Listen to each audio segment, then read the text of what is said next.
Good morning, everybody.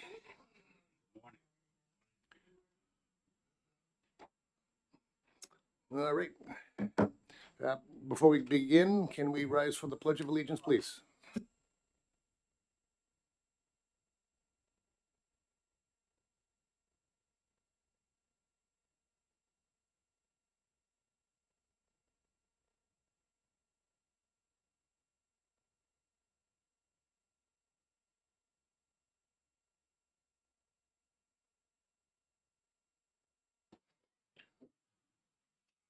All right, being 10:03, I'm going to open up the public hearing on House Bill 1062 relative to the use of special cover plates.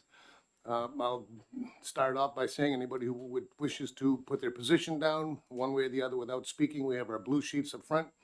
If you do wish to speak, there are pink cards. Fill them out and hand them down, please. Chair recognizes the prime sponsor of 1062, Representative Prue. Good morning. Good morning, Mr. Chairman and members of the committee. I hope this is an easy one for you. It deals with our cover plates, the state rep plates. I actually brought this bill forward a few years back, and I was told then by the director that we didn't need it. It was already the way that you could do it. And what I'm looking to do is put my state rep plate on the front, my regular plate stays on the back. And he said I could do it. I asked him for a letter. He never gave me one. And then shortly after, I had a discussion with a state trooper on the side of the highway about that deal. And he said, nope. I went to Division of Motor Vehicles. They said, nope, you can't do that. So I would really like to be able to swap them. It's not like I'm hiding anything. If you run either one of those plates, they come back to me in my car. So for me, I just really want that plate on so I can get into the garage on session days. And, you know, every once in a while I might do something stupid and I don't need to let everybody know who I am and such and see me on Facebook and what have you. All right, thank you. And I'm happy to take questions. Okay, great. Any questions from the committee? Seeing none. Oh, hold on. Representative Fox? Thank you, Mr. Chairman. So just so I understand, the reason you want this is only for the purpose of getting in and out of the garage. What would you have, your legislative plate on the front? That's your correct. regular plate on the back? I prefer to have my legislative plate on the front. So if I need it for something else, maybe parking around, you know, running into the state house to pick up a bill or something, it identifies that I'm a state rep. And I just prefer to have that in the front and my regular plate in the back. I have a nice plate. So I like to show it off. Don't want to hide it for 2 years. Thank you. Any further questions? Representative C. Thank you for taking the question. Would there be any preference as to which one goes on the front and which on the back? Would you, So do you see any variation? I believe people would probably do a variation, and I want to leave that open to the person with the plates. So I know I'm going to put my rep plate in the front and leave my regular plate in the back.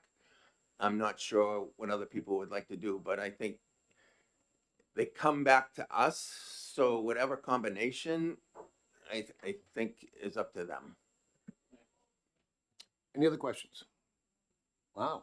Representative Rumbaugh. Who knew? Thank you. Thank you for taking my question. I'm just wondering if you got any feedback, if any sort of administrative confusion or how this would work in terms of, say you did run into office and were parked and got a ticket for some reason being not in a designated spot, you know, which plate they're going to run, or if it's through, you know, through the computer system, through their app. I mean, So as far as I know, they both are in the computer system. They both come back to me, and by law, I have to have my regular plates either on the vehicle or in the vehicle, so that if there ever is a question, they can go right back to my regular plate. yeah. Okay. Thank you. Anybody? Representative? Yep. Thank you, Mr. Speaker. Mr. Speaker. Ooh. All right, cool. Got a promotion. Mr. Chairman, I'm sorry. Can I, I don't know if this is for the representative or this is for you, but when you go into the parking lot, the legislative parking lot, and there's the security guard out there, is he checking your plate or is he looking to see if you have that green sticker on your windshield? I thought that's what the sticker was for, but they also do recognize the plates. I mean, we're the only ones that get them. That's the best I can answer your question. We'd have to talk with them personally. Thank you. Because to be honest with you, I have never put a decal on my vehicle. Oh. I rely on the plates. So, anybody else from the committee? All right, seeing none, thank you very much. Oop. I need to look right. Representative Hill.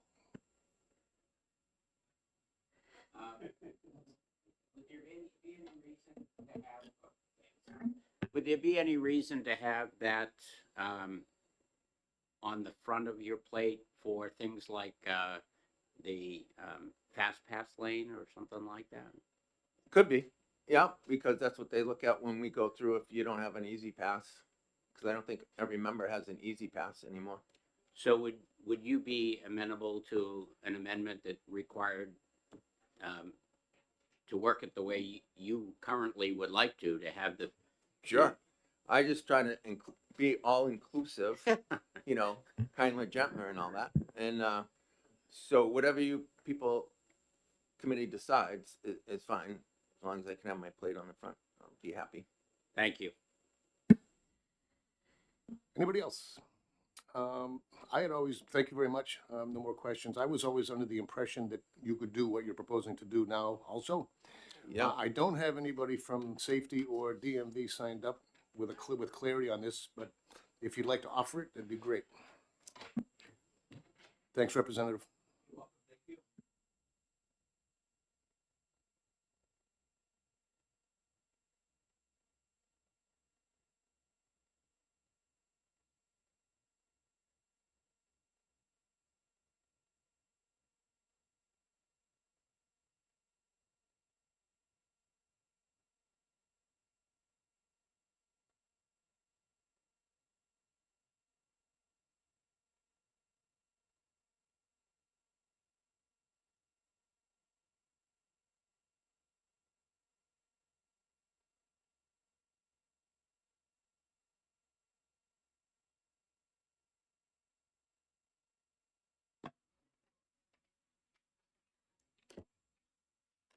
Okay. I got Kathleen. Yeah, my last name is Diamond. It's Dyment, Okay, and I am the supervisor of the Registration Bureau of the DMV. thank you. So I just wanted to let you know you were speaking about having, if it runs through our system, that your legislative plates show up. They don't. Right now, we currently maintain all your registrations and information in a database on a spreadsheet. So we don't have it built in. If a police officer were to pull you over, they wouldn't know by your legislation plate. At one time, they were actually embossing the registration and filling all the information on the registrations. But since COVID, I don't think they're doing that anymore, are they? We are not. We just have a form, and it's up to you to put it in your vehicle where you want, whatever vehicle you want it into. So we don't. We've never had it in our system. We've always maintained a spreadsheet. Okay. What about the tolls? What if somebody's running?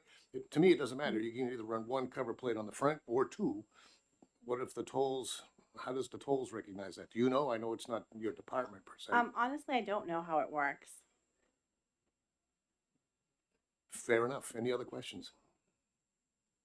Just an observation, we have available the toll transponders in the orange container. Yeah, but not everybody's got a transponder. If you were to go through the tolls and they had a question, they would reach out to us and we'd look on our spreadsheet to see who had that house plate and who it belongs to. Okay. Again, I know I called you up without notice. Does the department have an opinion either way? We don't have an opinion either way. Thank you very much. You're welcome. Any other questions? Seeing none. Okay. Thank you very much. With nobody else signed up, I'm gonna close the public hearing on House Bill 1062. Next up, 1083.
Okay, being 10:20, I'm going to open up the public hearing on House Bill 1083 relative to vehicles held in joint tenancy with rights of survivorship. I won't go through my normal disclosures because there's nobody here in the room, it appears, to speak to it. Chair recognizes the prime sponsor of the bill, Representative Hill. Good morning, Mr. Chairman. Thank you. For the record, I am Representative Greg Hill. I represent Northfield, which is Merrimack 2. I'm here actually at the request of a constituent from Northfield who was a survivor and had veterans plates that meant a great deal to she and her husband. At the death of the spouse, she was told that she could continue the registration, I think, for 18 months or one additional time. And then she was required to give up the plates and re-register or retitle the vehicle. We inquired if that was an optional item for that she wouldn't have to if she was keeping everything the same, and we were told no, the DMV is not in the business of titling vehicles to dead people. So the question is why? What difference would it make if this was done in terms of a right of survivorship? Anyway, it was registered that way with both she and her husband on there.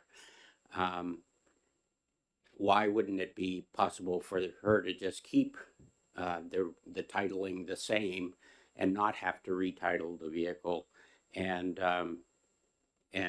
just change the inspection date to her birthday and have everything move along as it would? The only requirement would be upon sale or trading in the vehicle or something of those nature, she would provide the death certificate, and that seemed like it would solve every issue, and it wouldn't mean that someone would have to go to the extra step needlessly. I have a feeling since I filed this, I've had at least a full handful of people say, yeah, the same thing happened to me, or to my mother-in-law, or my something. So I think it's more common than we may think. But I have no way of knowing. It just seemed that this would be a good way to get the answer to the question why we have to make someone do an extra step when there really is no benefit to it. And with that, I'll end my testimony. Thank you, sir. Any questions from the committee? Wow, they're letting you off. Easy. Thank you, sir. Must have been brilliant. All right. Next up, Chair recognizes Jennifer O'Leary, Department of Motor Vehicles, correct? And without taking a position on the bill.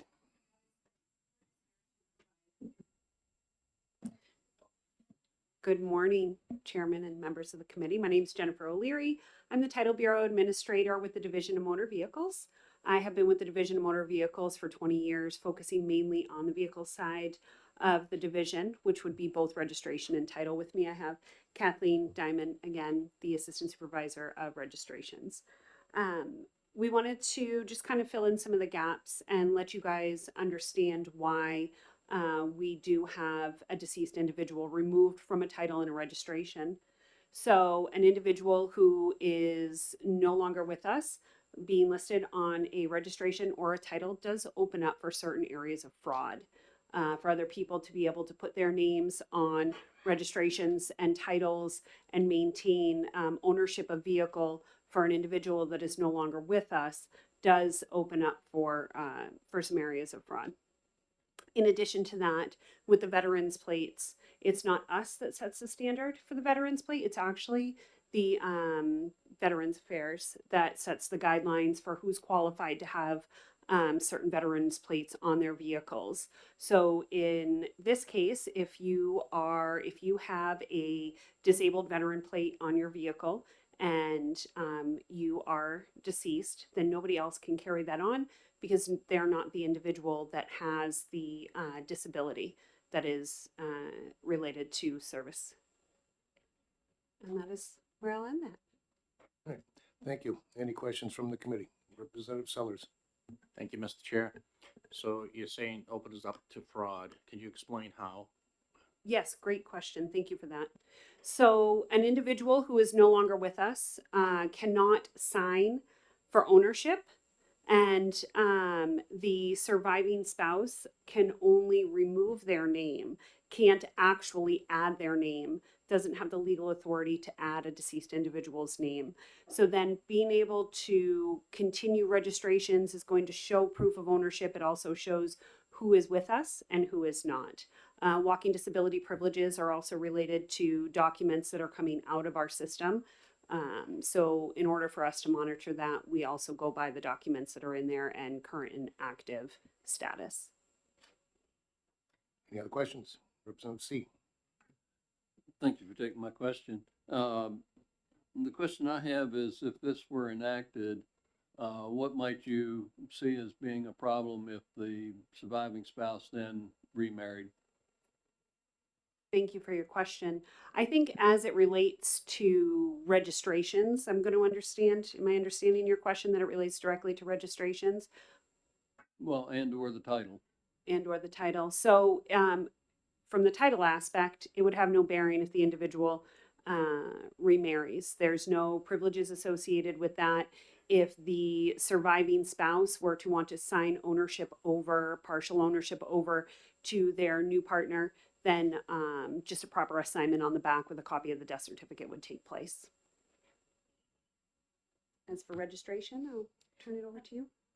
Thank you. So for registration, in order to register the vehicle, the title and the registration must match. So if they were to sign it over to their new spouse, we would have to adjust the registration to reflect that change. And if I may add a follow-up to that, many registrations do not speak to who the owner is. So if I were to have a special number plate, say a 4-digit passenger plate, my surviving spouse would be entitled to that. They would be the first person entitled to that.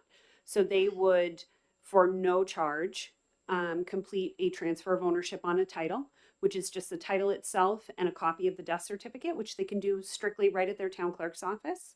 And then they would be able to inherit that plate. They would also be able to add additional family members onto that plate if they were adding it onto the title. If you're adding an additional family member onto the title, there is a charge to retitle it. However, those plates they would be allowed to maintain. It's just certain veteran statuses that they would not be able to. Representative Jones. Thank you, Mr. Chairman. And thank you for answering my questions. I thought the bill was a nice sentimental bill, and you've shown us the obstacles, but is there a different way? Is there a route we can go to make this happen that doesn't upset the whole apple cart? Thank you for your question. You bring up a very good point. This is, talking about sentimental, wanting to maintain your status, being proud of your spouse who is a veteran and served for our country. Completely understand that. I think that further discussion would need to take place where we could kind of look at what laws and rules this would impact and if there are other agencies that would have a stake in this. I think that would be worth it. Thank you so much. Representative Sellers. Thank you, Mr. Chair. I just want to bring up, we do have a House Bill 1354 that we will be looking at, which has to deal with veterans plates and survivors of veterans. Basically almost the same idea. So I just wanted to bring up that fact. And on this bill here, though, I'm thinking here is usually when someone has the survivor or deceased person, yeah, it's, again, they're going through a lot of different things at that time. Is there a way that we could actually say, look, we can give you the new title without cost, or trying to make their life easier somehow? Is that possible? Absolutely. Thank you for your question. And you bring up a lot of great points. Our current statutes allow for a surviving spouse to take up to 13 months at no charge to come in and retitle their vehicles. So it's not something that's expected while they're dealing with all of the other stuff that comes along with losing a loved one. In addition to that, there are permissions that allow for registration to be maintained for 1 year or up to 1 year or date of expiration. So again, they wouldn't have to take care of that. So if I were to pass away, my registration expires in September. My husband would have rights to that vehicle through September of next year, or sorry, this year, and wouldn't have to take care of it until then. So that is something that doesn't have to be high on the priority list when they're dealing with everything else that they're going through. And as I said, if it's a surviving spouse, just retitling it in their name, there is no charge. It's just a photocopy of the death certificate and then the title with them on it. So it is a very low minimal requirement. Representative Coker. Thank you, Mr. Chairman. So just so I understand it, when they retitle it, as far as vanity plates are concerned, they have first, I guess, dibs on the vanity plates. That is correct. Okay. They do. All right. On this instant, because I actually worked with the woman Yeah. that brought this bill up, her plate was a disabled veteran plate, and she didn't qualify for that. Mhm. If she had qualified, if she was a disabled veteran herself, she would have been able to keep that plate. So what we were able to do for her is get her a veteran plate with that number, and that seemed to make her happy because it was very sentimental, that number to her. Okay. Yeah, that's what I was just Yeah. wanting to make sure I understood it correctly. Thank you. You're welcome. Any further questions from the committee? I only have one. Yeah, you stated that it was the State Department of Veterans Affairs that basically dictates how long a surviving spouse can maintain that plate. Is that in statute? The Veterans Affairs determines who has eligibility and qualifies for those plates. The maintaining any plate for 1 year or up until registration is determined by the Division of Motor Vehicles, and those are in statute and rule, and we can get those over to you if that would be helpful. Thank you. Any other questions? Seeing none, I have nobody else signed up to speak on this. I'm going to close the public hearing on House Bill 1083. Thank you for your time. Thank you. A few minutes, actually, next one's at 1040, House Bill 1122.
Be it 10:40, I'll open up the public hearing on House Bill 1122 relative to lights on motor vehicles, and the chair recognizes Representative Tom Walsh. Thank you, Mr. Chairman, members of the committee. For the record, my name is Tom Walsh. I'm a representative from the town of Hooksett, Dunbarton, which is Merrimack 10. I'm here to introduce House Bill 1122 FN relative to lights on motor vehicles. I met with the Department of Motor Vehicles and Department of Safety last summer. They had some concerns about some of the lighting on vehicles in the state.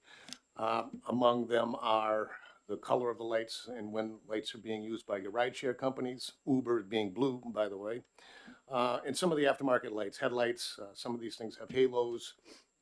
So we have a lot of aftermarket products that are being used, and then they've got some legitimate concerns.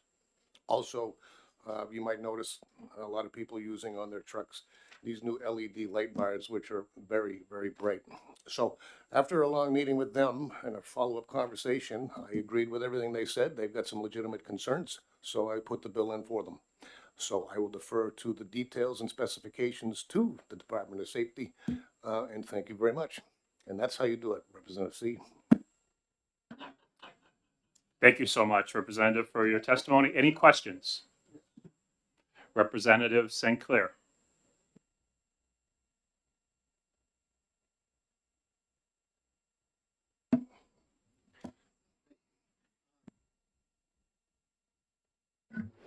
Would this also apply to motorcycles that like to ride around with the lights on the bottom of their motorcycles that project green, red, blue, yellow?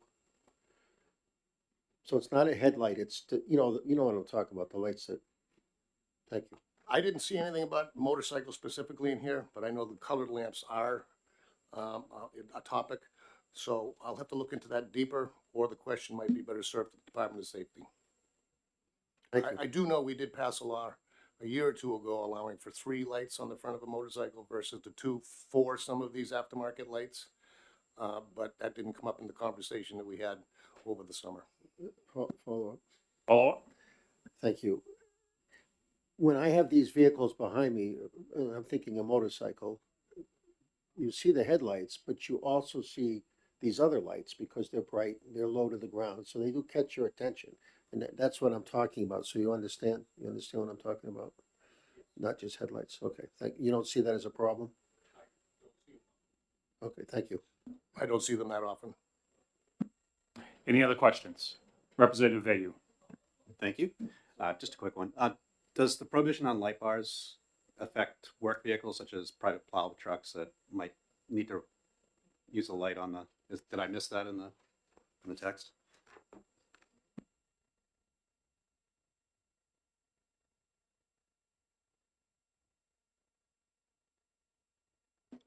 I believe it does. It does not spell out that it's recreational vehicles only. I'm looking at actually line 10 on page 2, or it might be actually starting on page 8. It's general. It's not specific to either residential or recreational motor vehicles or commercial. Any other questions from the committee? Not seeing any. Thank you. Chair now recognizes Dan Bennett, who's asking for 3 minutes, who is in support of the bill.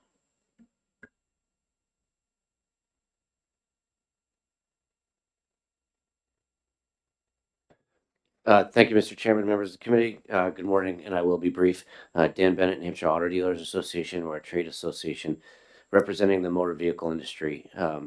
So I'm here today on behalf of our inspection stations to give you a little bit of industry perspective on Chairman Walsh's bill, which, as mentioned, NHADA does support.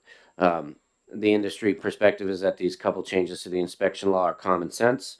Problem was identified by DMV, and the fix was suggested, and we think it's a good one. To Representative St. Clair's question, importantly, Section 2 does treat motorcycles equitably. It affects cars and motorcycles as far as lamp covering, and we did touch auxiliary lamping 2 sessions ago, allowing for four forward-facing auxiliary lamps.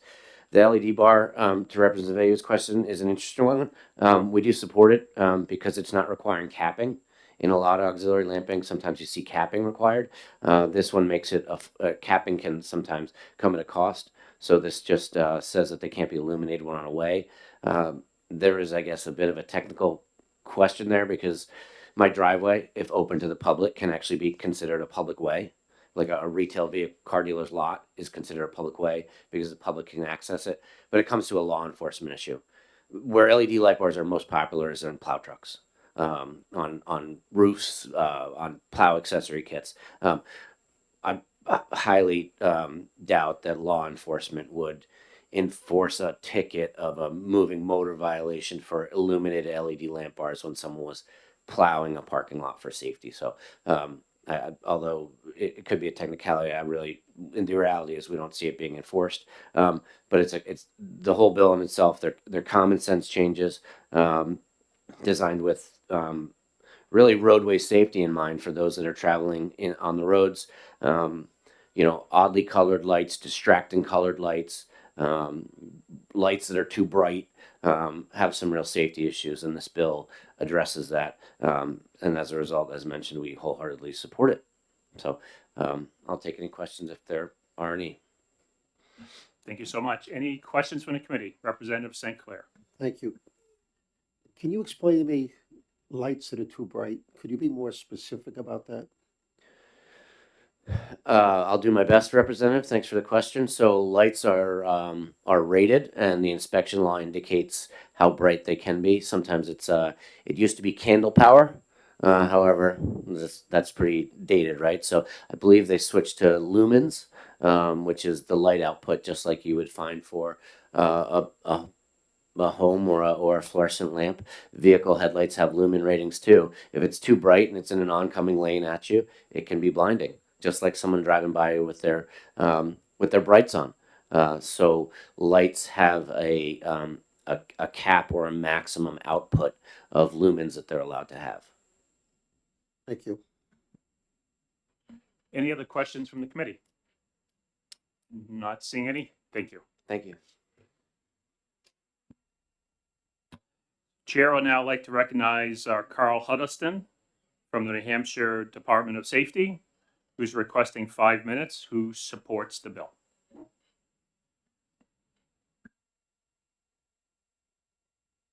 Good morning, Mr. Chairman and members of the committee. To my right is AEI Supervisor Ken Chaput. I have some prepared remarks, and then we can take some questions if you'd like, if anybody has any. The bill addresses equipment manufacturing within the automotive industry, protecting the public's ability to see while driving at night, and understanding the colored lights on a vehicle. As you know, New Hampshire law allows for colored lights on specific types of vehicles. Most colors, such as red, blue, amber, are immediately recognized in most instances as emergency vehicles. Headlamps and or halo lights, and as explained before, the halo or the circular lights around the headlight can be purchased in many colors. Some of them change as they're on. I've seen that. Some manufacturers include this type of lighting as an option when you purchase the vehicle. White and amber lighting are naturally recognized as colors that illuminate the front of a vehicle, and conversely, red and blue are in the rear. When modifications are made to these colors, it can be confusing to motorists, as they may not be able to recognize the orientation of a vehicle or the type of vehicle that they see. Another example would be the ride share, as was mentioned before. They're becoming increasingly popular. Oftentimes, these lights can be observed mounted in the interior of the windshield of the participating vehicle. Depending on the placement and the color of the light, driver may be under the misunderstanding that it's an emergency vehicle. The practice of leaving that type of light illuminated while driving is not necessarily, and obviously can confuse other motorists. Advances made in the automotive lighting have provided a variety of auxiliary lighting options to vehicle owners. The customization of both on and off-road vehicle lighting has prevented some challenges in the enforcement and can put the public at risk by blinding them, and I can attest to that. Consequently, the bill seeks to focus on the operation of the lighting in place of actually restricting the equipment on the vehicles themselves. And one of the questions that was raised was about emergency lighting on the roof. New Hampshire has an RSA that talks about emergency lighting separately from this. So it identifies what type of lighting can be used for what type of operation. Obviously, law enforcement is blue, fire department is red, and road work, Department of Public Works are all amber. So I know somebody had asked a question about that. So separate law identifies what colors can be used. And to speak to the question about using this auxiliary equipment while plowing a parking lot or something like that, yeah, on the law enforcement side of this, no. If they're off the main public way, and he is right, a parking lot of a business is technically a public way. This is focused on the actual road, not somebody's large parking lot. So just to make sure that we're not going down that road. As a law enforcement side of this, I can't imagine anybody would ever pursue that. So I'm more than happy to answer any questions. Thank you. Any questions from the committee? Representative St. Clair. Good morning and thank you. Sure. So I'm gonna go back to motorcycles. Okay. A lot of the, of course, for motorcyclists, riding at night is a high rate of risk with that. So a lot of the motorcyclists have now added, if they have crash bars in the front, or if they have something they can mount on their front fender, they'll put some lights on those, and they're bright. Normally, the smart motorcycles will have a dimmer on there, just like our regular headlights, and will dim it to oncoming traffic. But with those lights by themselves being added, would that cause an inspection failure, or would they be illegal? I mean, would there be a limit if I wanted to put 5 on each side? Again, to brighten up that roadway ahead of me at night, or on a rainy night especially, would that become illegal under this bill? Thank you for the question. So on the inspection side of this, it wouldn't. It's not, the inspection, the motor vehicle inspection only focuses on required lighting and required equipment. If for whatever reason somebody brought a motorcycle in like that had a blue or a red cover on the front of it, obviously that would fail. Yeah. But no, the inspection focuses on the required equipment. So on line 1 of the second page of the bill, it talks about headlights shall shine white when shined against a white surface. All other forward-facing lights shall be amber or white. Yeah. So that eliminates any of those other colors on any lights on the front of the vehicle. And for inspection purposes on the motorcycle, they are allowed to have 4 forward-facing auxiliary lights on a motorcycle. And that, this will not change that.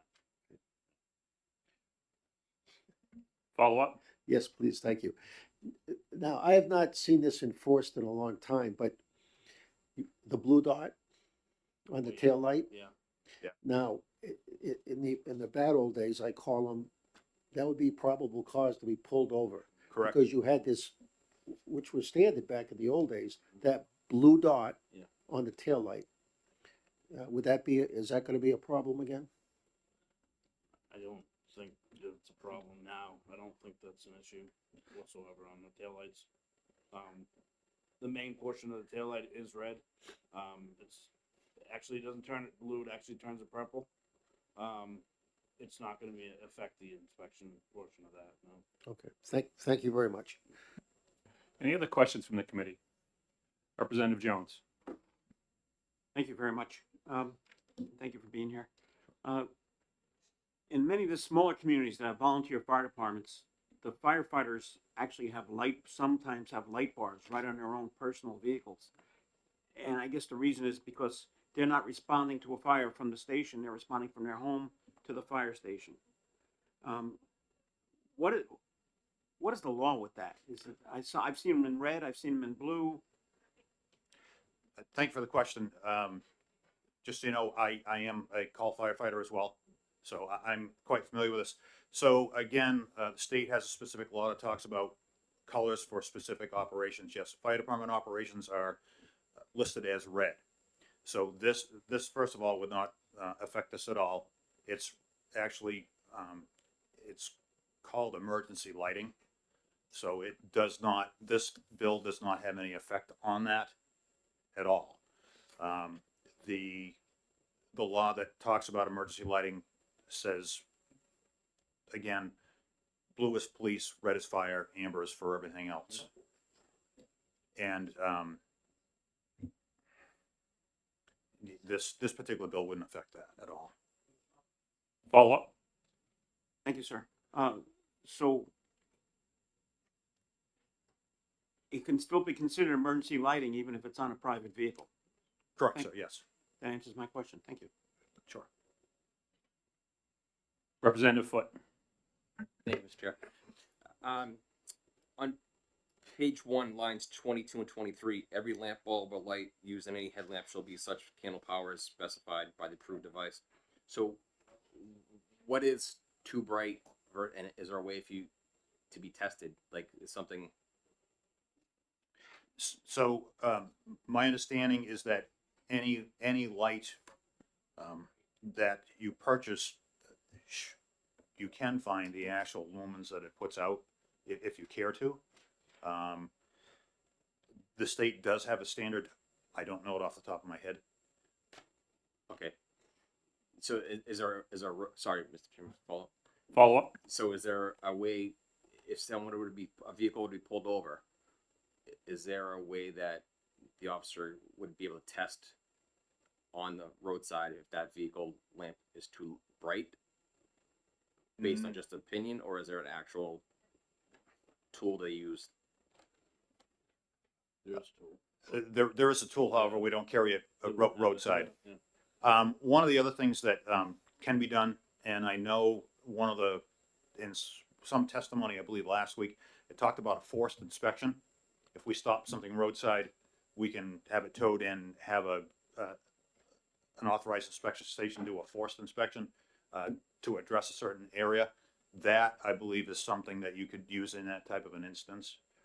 Or, again, doing some follow-up information, getting the information on the light itself and following up that way. But there is a method, however, roadside would be very hard to do that. Representative Sykes. Thank you, Mr. Chairman. Trooper, I just want to make clear in my own mind that I'm not exactly sure if it was last year or the year before, we changed the red light, blue light law to reflect that fire departments could have a blue light on their ambulances and fire trucks. I want to confirm that this law does not, it's being authorized under one section of the law. I want to make sure it does not impact that change for emergency personnel. Thank you for the question. That is correct. This particular bill is addressing the headlights. Yes, the law was changed a couple of years ago to reflect the NFPA standard for lighting on emergency apparatus, so this would not affect that. I have actually a question for you. You mentioned in your testimony about the headlamps that can change colors. Is that relatively, does that happen on newer vehicles? When I say newer, like newer model vehicles? So what I was referring to is the actual halo itself, not the headlight itself.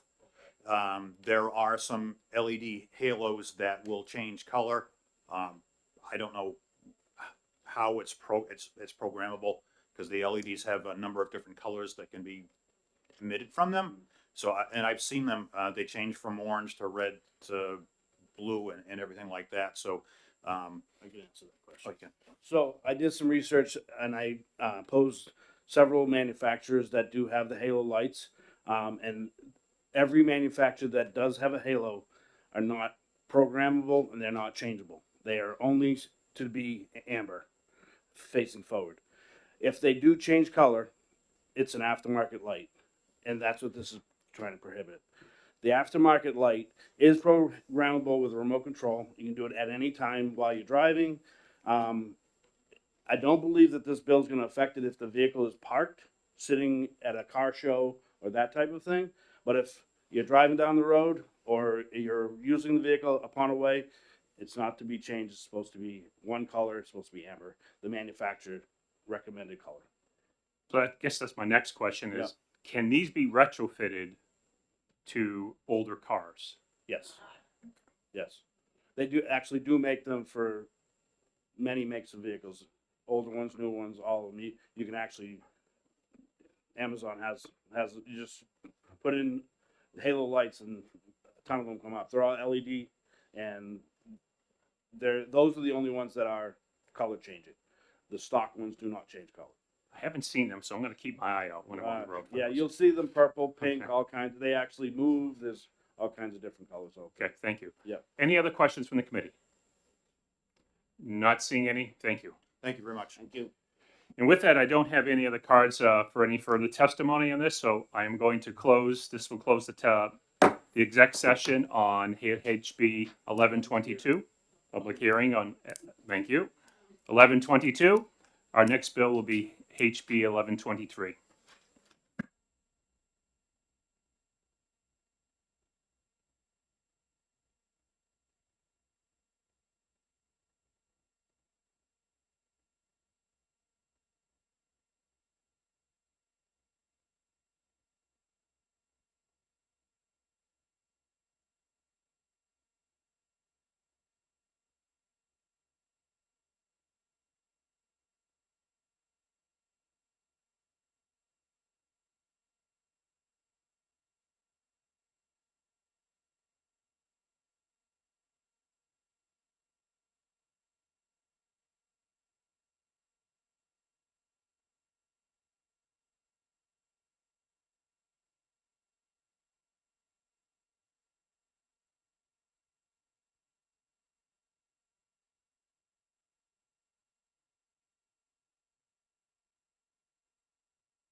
Okay, being 11:06, I'm going to open up the public hearing on House Bill 1123 relative to the registration of title exempt vehicles without disclosure of personal information beyond name and address.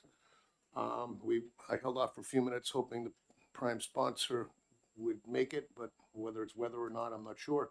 In the meantime, as a courtesy, the chair recognizes Representative St. Clair to introduce the bill. Thank you. Good morning.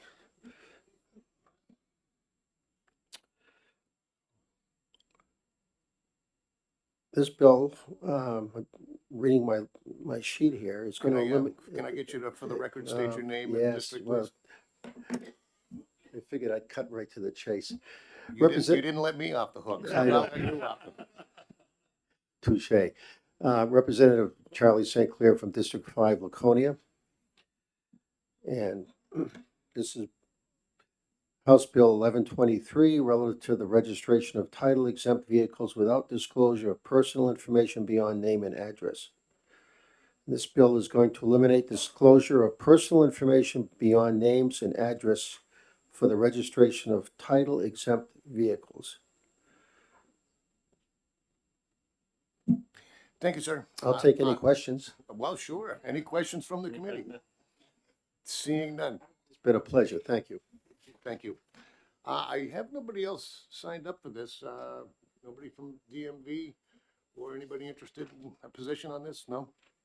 All right. Well, in a case like this, folks, we can do our due diligence. We've got the bill in front of us. It does happen from time to time that the prime sponsor can't make it for whatever reason. So that being said, I'm going to close the public hearing on House Bill 1123. And our next one scheduled for 11:20 is 11:27. Thank you.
Okay, being 11:20, I'm going to open up the public hearing on House Bill 1127 relative to the revocation and suspension of driver's licenses.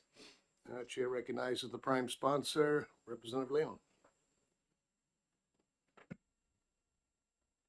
Thank you, Mr. Chairman and members of the Transportation Committee. For the record, my name is Erica Leon, and I represent the town of Derry. Today, I am here to introduce House Bill 1127, which is a bill in two parts. The first part of the bill deals with the handling of suspended licenses at the DMV. And the second part of the bill is to deal with a missing couple of words in some of our statutes regarding driving a motor vehicle with a suspended license. I will start first with the DMV aspect of this. So I'm on JELCAR, the Administrative Rules Committee, and we were speaking about some of the different changes that were happening at the DMV and how they were looking to change how they handle suspended licenses, because there's quite a few reasons why they don't actually want to hold on to them today. This is something that the department can speak to better than I can, and they are here today. And those are basically around losing the licenses potentially in the storage at the DMV, having to mail it to people, having people not have what is our de facto form of identification with their driver's license, or having to get a non-driver's ID, which is yet another step and another hurdle. More recently, this has become a larger issue because the DMV is part of state to state. It is a process that will flag a person as either a driver or a non-driver based on what type of identification they have. And this is to make sure that people don't hold duplicate licenses in multiple states. So if you had a non-driver's license because your license had been suspended in New Hampshire and you move to another state, they'll see the non-driver pointer and they may not pull your driving record. You know, you could be the worst driver in the world with a record, long enough to drown this room in paper, but with a non-driver pointer, your new state may not know that and may give you a license. So this is to close up those loopholes. The other is surrounding driving a motor vehicle in the state, not upon a way after a suspended license. So I made a huge, terrible mistake after session in 2022. I had a couple too many drinks here in Concord, and on my way home, I was arrested for a DUI. There were lots and lots of consequences that were very appropriate to that. But one consequence of that was not appropriate. In the statutes, after a suspended license, you cannot operate a motor vehicle anywhere in the state. The way a motor vehicle is described is anything that is not under muscle power and is not on stationary tracks. That means my husband had to do the errands, take the kids, and then he'd have to come home and mow the lawn, because I was prohibited from driving the riding lawnmower because it is a motor vehicle. I was also prohibited from using the tractor for the garden and all of these other issues. I have done a deep dive. Nobody has ever been convicted for this, but nobody has even been charged with operating on their own private property with a motor vehicle. But was I to make the gamble about spending 7 nights in jail just to take a little bit more off of my husband's plate? He said, I'll do the lawn. I'll do all of this. I support you. But he didn't do anything wrong. I did. And you look at my situation, but then you look at somebody whose job is working for a landscaping company. They may not be driving the truck, but their job is to mow people's lawns. The question about whether or not their employer wants to keep them after a DUI or another suspension is up to the employer. But if the employer thinks that they are a valuable member of the team and they realize what they did wrong and they're sober at work, as they should be on these lawnmowers, do we want to take away somebody's only method of employment? The consequences are strong, but we need to make sure that there are not additional unnecessary implications that follow that were never intended in the process of when somebody is convicted of one of these DUIs. So this actually goes back to how motor vehicles used to be described.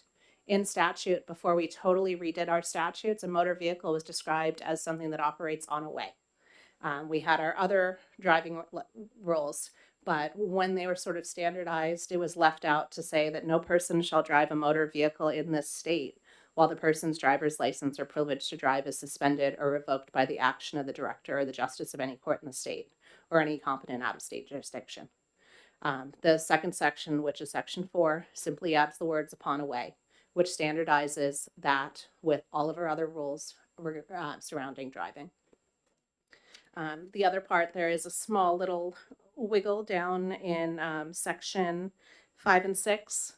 I don't know if any of you guys have tried to find the boundary of your property. It is a nebulous line that without a surveyor, you don't know where it is. And if you're mowing your lawn, somebody from the town who doesn't like you happens to know where that line is and you don't, and you veer your lawnmower onto it, that could get you 7 nights in jail again. So this would just simply say that any unimproved land between the boundary and between the boundary line of your property and the roadside would be considered part of your property and not the way. Just because if you have grass that's going up to then a gravel shoulder, you know, it's kind of crazy that you have to know exactly where that line is. So I hope that you'll be able to make things a little easier for the Department of Motor Vehicles in the license suspension process so that they don't have to be surrendered.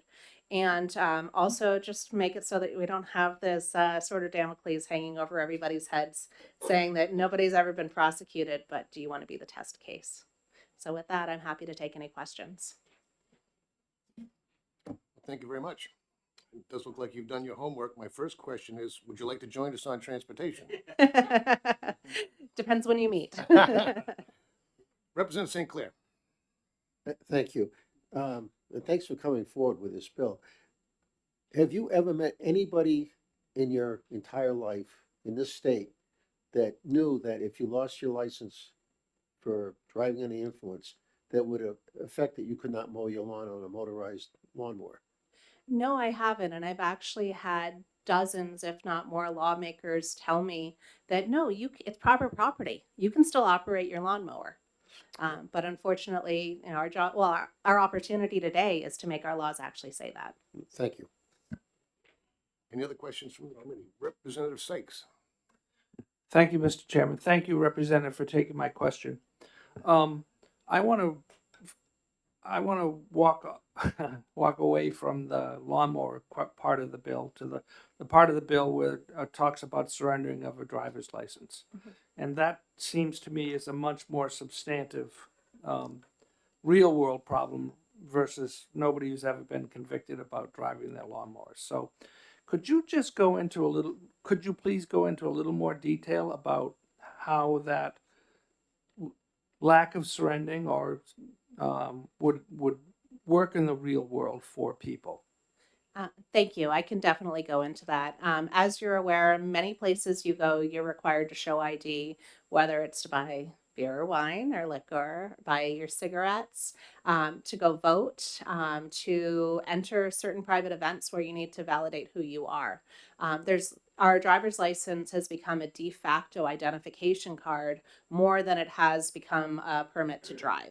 So with this, you need to show your driver's license when you're flying or when you're traveling.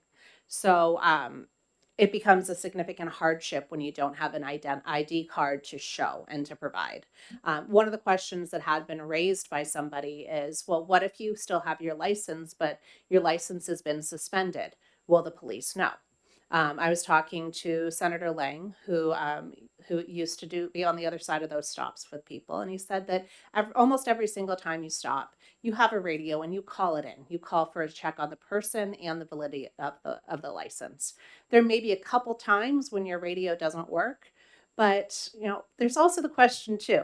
If maybe somebody gets off that time when the radio isn't working, but do you want to potentially end up in a confrontation with somebody who's already knowingly breaking the law when your radio doesn't work?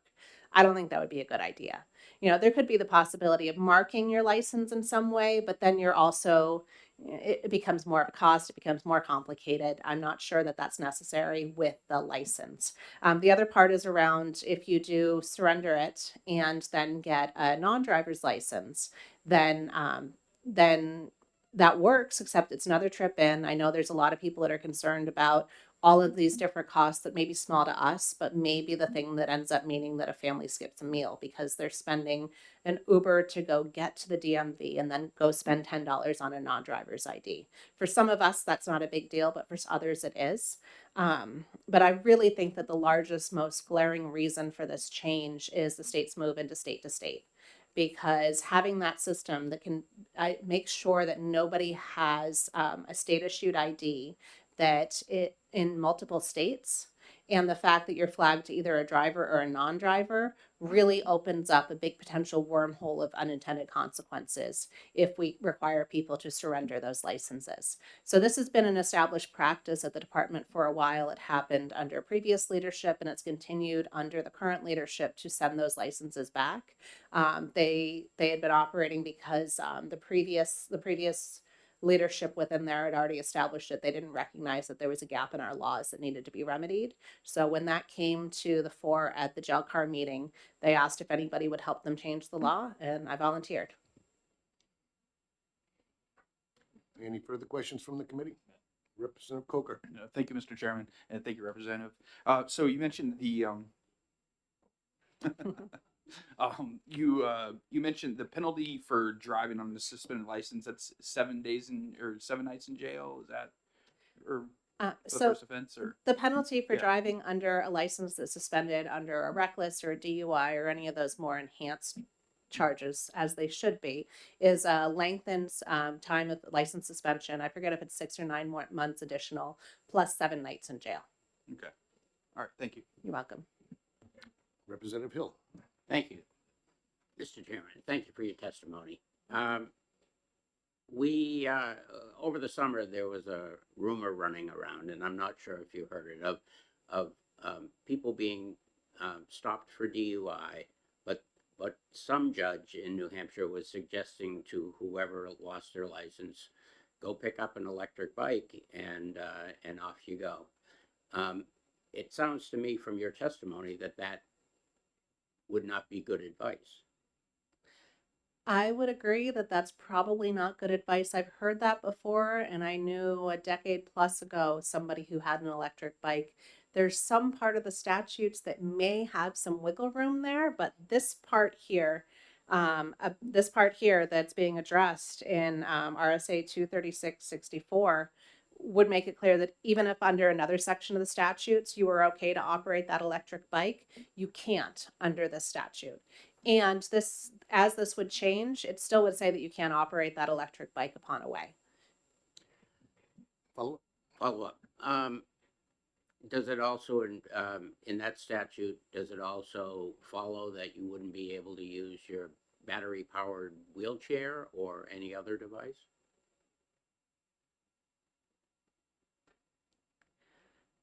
If you look at a strict interpretation of a motor vehicle, it is battery powered, it is on wheels. And actually, as you bring that up, it may be because the electric bikes, if they're just the one that has the extra motor kick, if you pedal and then have that extra assist, that may be one of those gray areas between it, about it not being a moped, but being something that's an assisted pedal power. Then if you get into these powered wheelchairs, it's kind of discriminatory if you have somebody who can sort of kick along, able to use their powered wheelchair after a suspension, but somebody who can't sort of kick along and do a little bit of Flintstones movement from time to have some muscle involved, that would just be absolutely discriminatory. Thank you. You raised great points. We'll look into that because actually the wheelchairs they have another definition of personal mobility device. So we'll look into that. Good point. Anybody else from the committee? Representative Sellers. Thank you, Mr. Chair. So what about getting back to driver's license and IDs and stuff like that? What about instead of the driver's license being taken, that you have to voluntarily give it up in 10 days and get a non-driver's license issued? Or if they do take one, then you have 10 days to go down and swap it out to get a non-driver's license. Thank you. So the way that it currently operates with some of the suspensions is they will take it at the time and then give you a sheet that allows you to drive for 30 days. If you are looking at one of the ALS suspensions, I looked into all these different forms. So with an ALS suspension, they take the license but give you the pink sheet. But with that, then it's returned, the license is returned to you in the mail with one form that says, here's your license, and another form that says, if for every day you hold it, you're going to have your license suspended longer. So this is part of a cleanup and a true up of the rules and then the laws. And the representative from the DMV will be better able to speak to those specifics for you. Anybody else? Representative Jones. Thank you, Mr. Chairman, and thank you, Representative, for being here. I just want to know why LSA, when legislative services, why they didn't separate. This is common sense legislation, right? So thank you for bringing it forward. But why didn't they separate the driver's license issue and the boundary issue into two bills?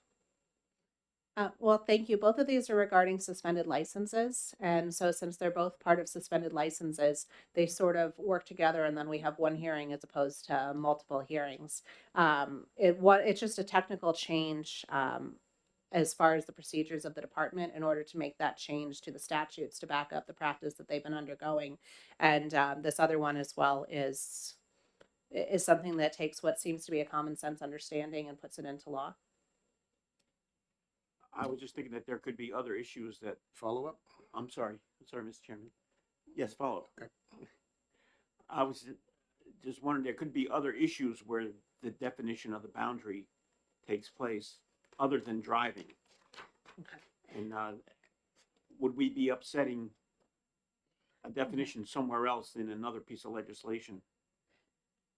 Thank you. That is a very good question. If you look at section 6 on page 3, that's lines 30 through 33. In the definition of a way, it adds a new subparagraph 3 that says for the purposes of RSA 263-64. That's the one driving with a suspended license.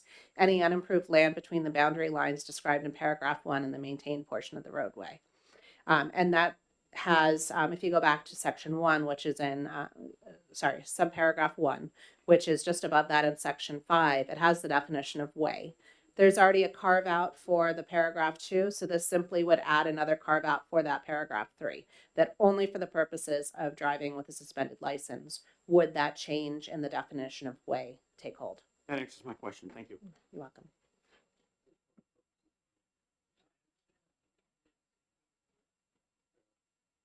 Representative Sykes. Yeah, I just, you may not be able to answer this for us, but perhaps in your, maybe you will, and I'm hopeful. On line 32 of paragraph 3, I forget what page it is. You talk about for the purposes of the RSA, get that, any, and this is where I'm struggling a little bit, unimproved land. What is that? Is it defined elsewhere? Is it defined under the RSAs for motor vehicle operation? Is it a land use zoning thing? I mean, I'm very concerned about what that actually means. Thank you for the question. If there is a better term, I would be happy to change the term. However, when I asked at OLS, I asked various different bodies what you would describe as sort of the edge of the lawn, the edge of whatever land that you have that it doesn't have a sidewalk on it, it doesn't have parking area on it, it doesn't have any improvements. So if you look at even a drainage ditch is going to be an improvement. So as long as there are no improvements to the land that take it from its natural state beyond just a vegetative issue, that's the intention of it. If there's a clearer way to say it, I'd be open to that, because the clearer our laws are, the more people know if they actually are breaking them or not. So my thank you for your answer. I think it points to the conundrum that I think the committee will have to wrestle with in that. I wonder how, I wonder, do you have any thoughts about who we might ask about this? Because just by your statement earlier, does that not include when you plant grass, that's improving the land? See, these are the kinds of things that are buzzing around in my head, and I think we're going to need to work on this. And I love the idea of you should be able to take your lawnmower and use it. I have no problem with that. But I don't want to introduce ambiguities, Okay. Thank you. I can talk to some people in the planning department in my town and get some advice as to who to speak to see. I haven't seen planting a lawn as improvement, as much work as my husband puts into it. All the tilling and leveling and seeding and adding compost. It's never been considered an improvement when looking for taxation or any sort of other land use. You're welcome. Yeah. couple of good points raised, and we will look for some legal definitions. Any other questions from the committee? And so you know, we do have somebody from the Department of Motor Vehicles signed up to speak as well. Seeing none, thank you very much. Whoop, If go I can say one more thing before I Sure. go. If you do want to clean up that a powered wheelchair is not a motor vehicle, I would view that as a friendly amendment if that's something that you wanted to include, because I can't imagine that being a standalone bill, but I think it could be worthy. We're gonna look at that because we also have to look at some of the electric bicycles, scooters and everything else, which is also potentially being classified as personal mobility vehicles by the federal government. So thank you. We may Thank you. reach out to you for some help. Okay, thank you. And no other questions? Thank you very much. Next up, Chair recognizes Jennifer Bailey from the Department of Motor Vehicles in support of the bill. Good morning, Chairman, member of the chair. My name is Jennifer Bailey. I am with the Division of Motor Vehicles, and we are in support of this bill. We did request the first part of it for surrendering of the license. So as Representative Leon discussed, in 2022, New Hampshire went live with State to State. State to State is a program that is rolling out nationwide that limits a driver to one credential. Therefore, if you have another state, so you are a New Hampshire resident, you move to Massachusetts, try to not surrender your license to transfer officially to them, it will come through and cancel your New Hampshire license. So you only have one valid credential, no matter which jurisdiction you are residing in or hold a credential in. So when we did that, we eliminated the need to surrender your driver's license when you're suspended. So not all violations require you to surrender your license. The ones that do are the ALS, DWI, reckless, habitual offender, and failure to file an SR22 insurance policy. Any other, if you have a ticket that you're suspended for, you don't have to surrender your license. What this did was it put a restriction on your record that until you turned in or surrendered your license, you could not reinstate, whether your time was up or not. This also required you to either mail in, drop off at a local DMV office, or bring into the Concord DMV to turn that license in and get a non-driver's ID. Under state to state, an active credential is considered one that is active or suspended. Therefore, if you get a non-driver's identification card, your license then gets canceled. So you're suspended, yes, but now your actual license is also canceled. So if you then reinstate, you have to go visit a DMV office to have your license reissued to you. We do that in a duplicate process, but it was an added process that an applicant then has to come in for. So when this happened, we changed internally our process that you no longer had to surrender or get an ID. And if we did have them turned into us, we would send a send back letter stating that you may keep your license to use it as identification, not for purposes of driving. That has eliminated a cabinet of thousands of licenses that we were holding. It eliminates the risk of us misplacing those licenses or mailing them back incorrectly. So we are in support of this part of this bill, and we did request for this to maintain how we're currently running our practices. We just are aware that the law did not match what we were doing, and we're trying to make that now match. The second part of the bill, we also see no issues with.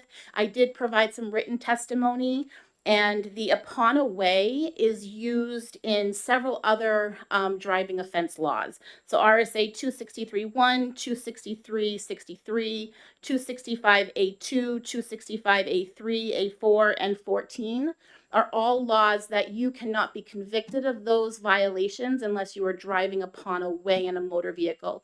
So changing the other law of operating after suspension to also be upon away matches it to every other violation law. That is all I have. I do have the written testimony with more statements, but I'm open for questions if you have any. Thank you very much. Questions from the committee? Representative St. Clair. Thank you. Do you notify other states that if somebody shows an ID, they're stopped. They're not driving, but I want to see everybody's ID in the car. And they show that ID and it's under suspension, but you've not required for that license to be turned in now. Have you notified other states that they don't need to be grabbing these licenses?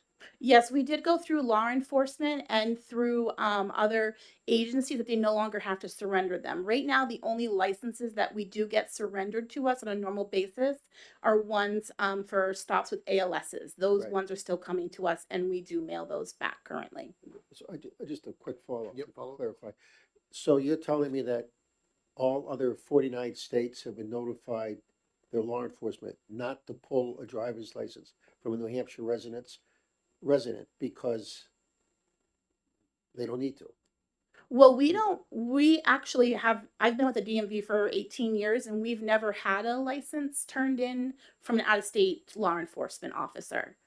So I'm not sure that they're collecting them, but we did put out a memo, to Chiefs of Police Association to not have to surrender these any longer. And it wasn't necessarily law enforcement that took them. It was in their letter to surrender them to the DMV. It wasn't law enforcement taking them. The only ones that law enforcement took the license for was for ALS purposes. Thank you. Any other questions from the committee? Representative Foot. Thank you, Mr. Chair. So when somebody goes to retrieve their license, so you only mail it out, or do they go in person and go to Concord, for example, and retrieve it personally, or does it have to be mailed? No, if the only location they can go to have it physically handed to them is the Concord DMV office. Representative Bayou. Thank you. What happens if your license expires while you're under suspension? If your license expires, that would be one case where you would have to opt to get a non-driver in place because you cannot renew a license while it's under suspension. Thank you. Any other questions? Representative Sellers. Thank you, Mr. Chair.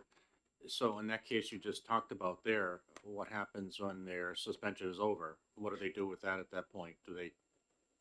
What's the process? They would have to come to a DMV location and have their license reissued or renewed if they're expired. Follow. So is there additional cost as well? There is no additional cost besides the renewal price.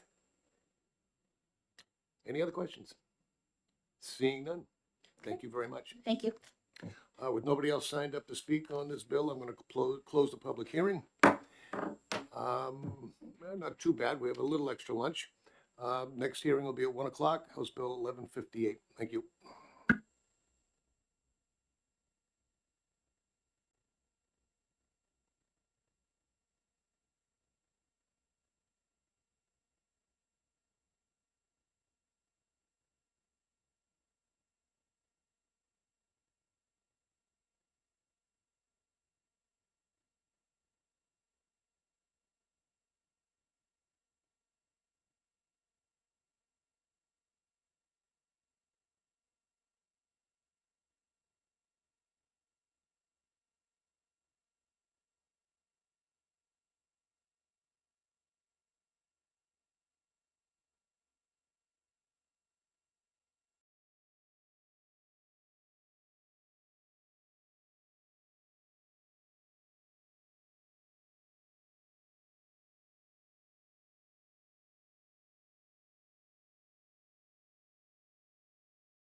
All right, good afternoon, everybody. Being 1:04, excuse me, I'm going to open up the public hearing on House Bill 1158 relative to establishing an exception to vessel registration. Chair recognizes the prime sponsor, Representative Lynn. Welcome.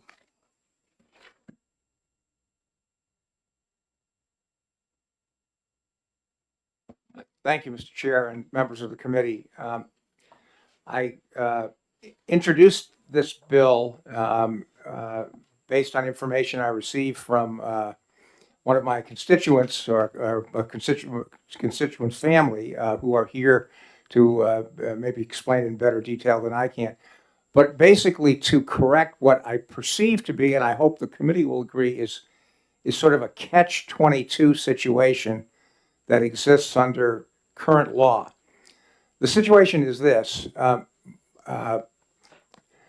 One of my constituents, Martin Moskowitz, who will testify next, is 16 years old. He lives in Wyndham. They live on Cobbett's Pond, and he has a small 12-foot boat that has a, I think, 1 or 2 horsepower electric engine. He uses the boat to basically he buys ice cream in one form or another, and he takes it out on the boat and he sells ice cream to other people that may be out on boats on the lake or whatever, and donates a substantial amount of the proceeds that he makes to charity. It seems to me that that's something that we ought to encourage young people to do, as opposed to spending more time on their cell phones or being on Facebook, etc. The problem is this: the boat is registered. It has tag numbers. It has the regular registration. But when he was out doing this, he was pulled over by Marine Patrol and told that he's engaging in a commercial activity and therefore he has to have a commercial license. He was willing to get the commercial license, except that there's a regulation of the Department of Safety that says you can't have a commercial license unless you're 18.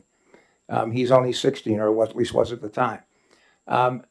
So I proposed this amendment to exempt situations similar to the one of Mr. Moskowitz. Now, I should emphasize that it's to the extent that the committee believes that a boat that is a powered boat, even if it's a very low power engine, ought to be registered. I'm not suggesting that shouldn't be the case, and I don't think he is either. But the problem here is he's been told, in effect, he needs to have 2 licenses, if you will, one for the boat to be registered and one for him to engage in commercial activity. And he would even, I guess, be willing to get the commercial activity license if he could. But he's being told, no, you can't do it because you're not 18. It seems to me that's, I have some difficulty understanding what public protection interest is satisfied by this. If the boat needs to be registered, great, but he ought to be able to do what he's doing. I mean, I think this is something that the law should encourage, not prohibit.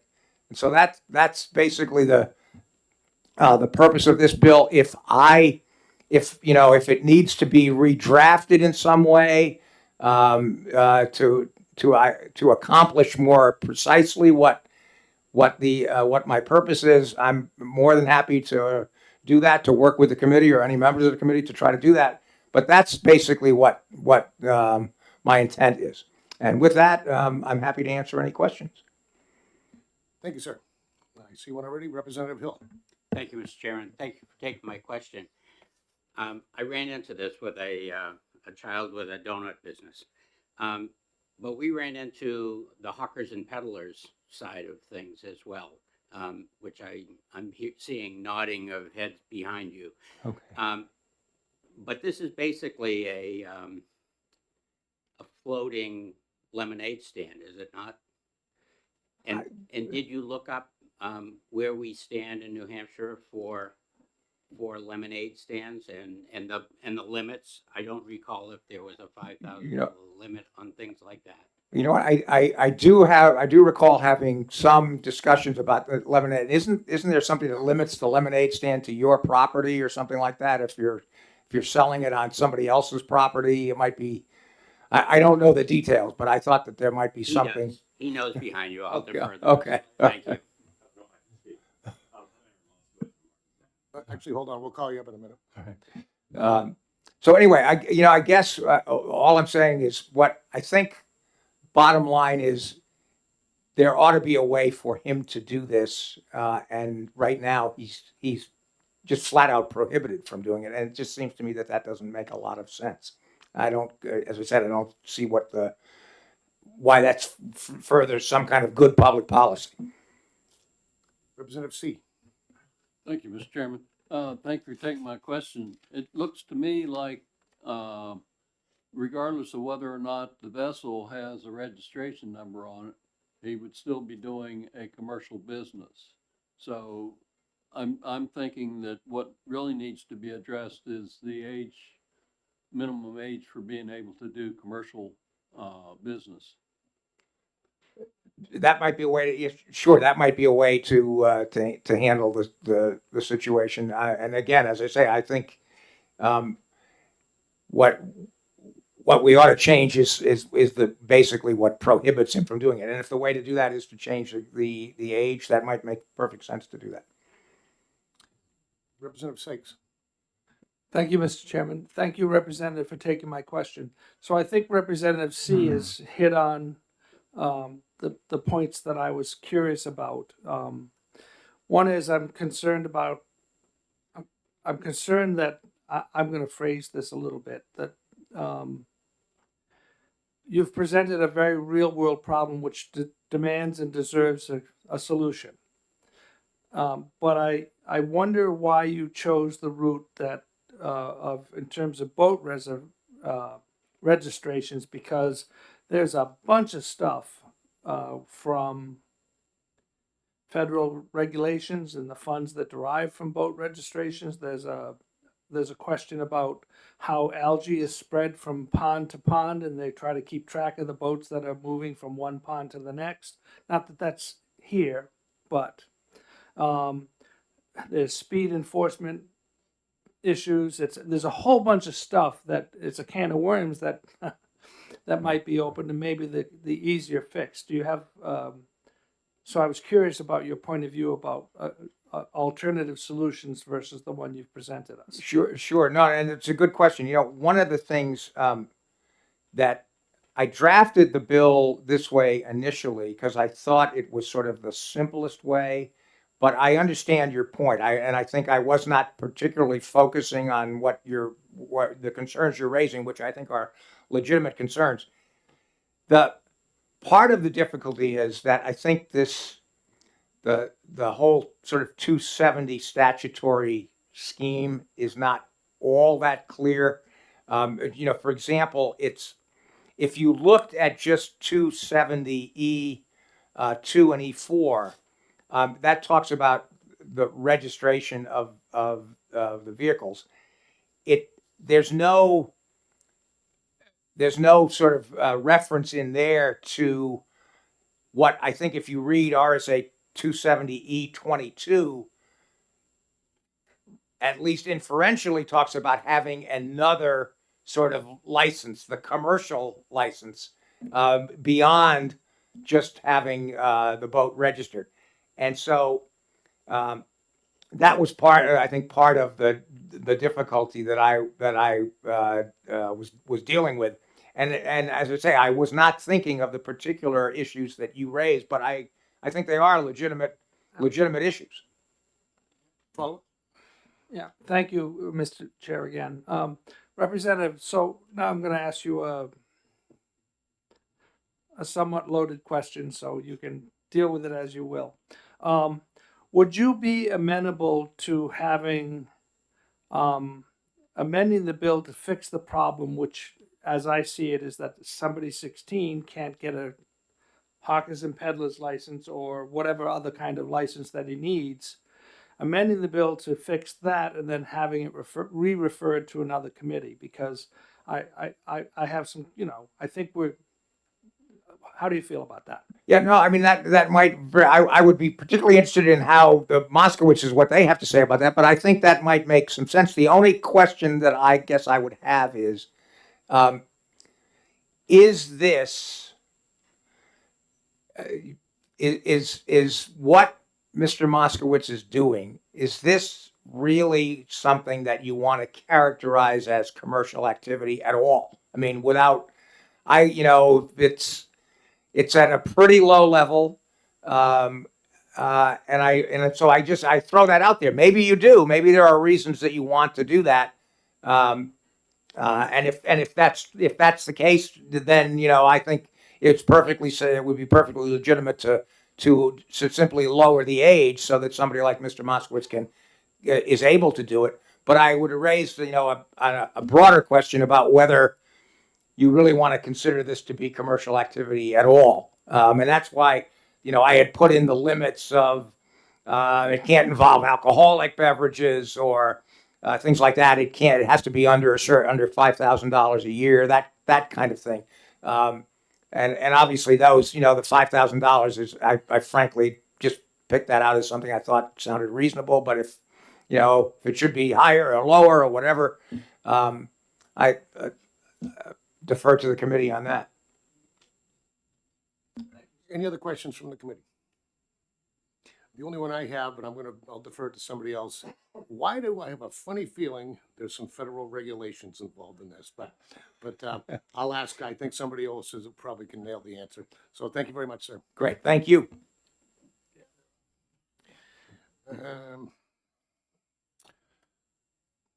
I've got both of the Moskowitzes here. Would you like to come up together or individually?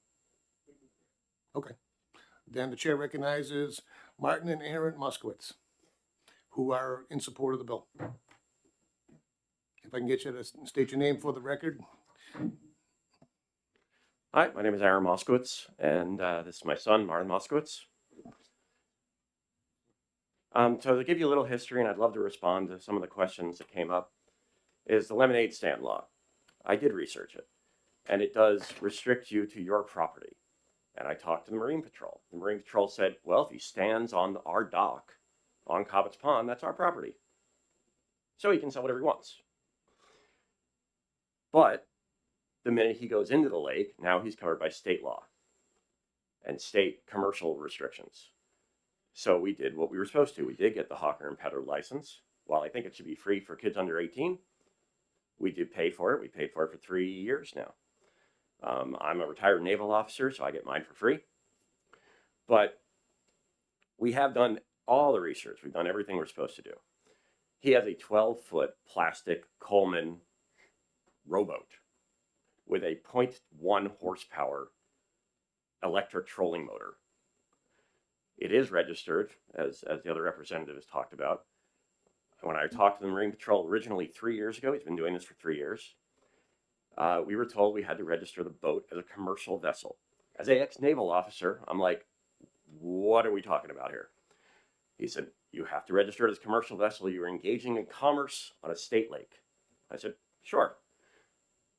We register the boat as a commercial vessel. We've been doing that for several years. It has to be inspected by Marine Patrol every year.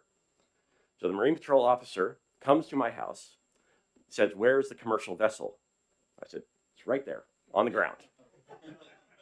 And he laughs at me. He's like, what are you talking about? Like, that's the commercial vessel. It's a 12-foot plastic rowboat. He tells Martin that he needs a life jacket, level 3 PFD, the one that keeps your head up if I'm floating. We're like, okay, and he has to wear that all the time? Well, of course. We got the Marine Patrol to agree on a ski vest. Okay, now we need a fire extinguisher. It's got a 12-volt car battery. Marine Patrol said, okay, we need a fire extinguisher. Oh, we need a noisemaker. We need a horn. Well, we went to Walmart, bought a $5 air horn. He's got a light. He's got everything he needs safety-wise to pass Marine Patrol inspection. We do that for 2 years.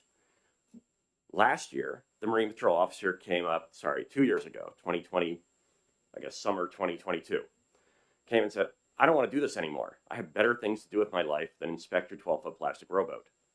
Register it as a personal vessel. I did. I went up to Concord. I deregistered it as a commercial vessel, re-registered as a personal vessel. I couldn't go to Salem to do that. Had to go to Concord to do that. And now it's a personal vessel. This summer, my son gets pulled over by Marine Patrol. He has a sign up on his little plastic rowboat with all the ice cream that we get from Walmart and Shaw's. He has his hawker and peddler license sitting there. He has his boat registration in a little plastic film sitting there ready for the officer to read. He said, you didn't register this boat as a commercial vessel. I'm like, you told me not to. And at the same time, the officer 2 years ago said, I can't register this boat as a commercial vessel. You can't have a commercial driver's license. He will have a New Hampshire state boating license at 16 when he turns 16 this summer. But he can't get a commercial boating license until he's 18. There's a lot of very conflicting, strange things going on here. And all in all, Martin, at 12 years old, saw a Chronicle with me. There was a child who was doing this in Lake Winnipesaukee, and they did a 15-minute thing on this child who was doing this as a teenager and is now putting himself through college with a pontoon boat, a hot dog stand, popcorn, pulling up to boats and doing this. And the whole article was about how he got his food license and now he's paying taxes. And Martin and I looked at each other and said, hey, this is a great idea for Cobbetts Pond. It's a service. People love it. They get on Facebook and say, where is Martin going to be today? And the kids love it. The renters love it. He goes up to the boats in the middle of the lake. They love it. And the Marine Patrol gives him ultimatums last year when they pulled him over and said, well, you don't have a commercial boating license, so you can get out of your boat and sell ice cream on anybody else's dock. That's okay. We don't care. But you can't go to the middle of the lake and sell ice cream to people on a boat. And it's very contradictory. But I think the state should be encouraging young entrepreneurship. Martin made gross receipts between $1,500 and $2,000 per year. He's donating between $400 and $500 per year to pancreatic research in memory of his grandmother. I think it's a great thing for him. It'll look great on his college application. And I think the state should support activities like this and children like this who want to do this. Thank you. Thank you. Did you want to add anything or? No, I'm okay. Okay, all right. Any questions from the committee? I think we've got your message. Seeing no questions, I thank you very much. Let's see what we can do. Thank you. Next up, Chair recognizes Tim Dunleavy from the New Hampshire Marine Patrol, opposed to the bill.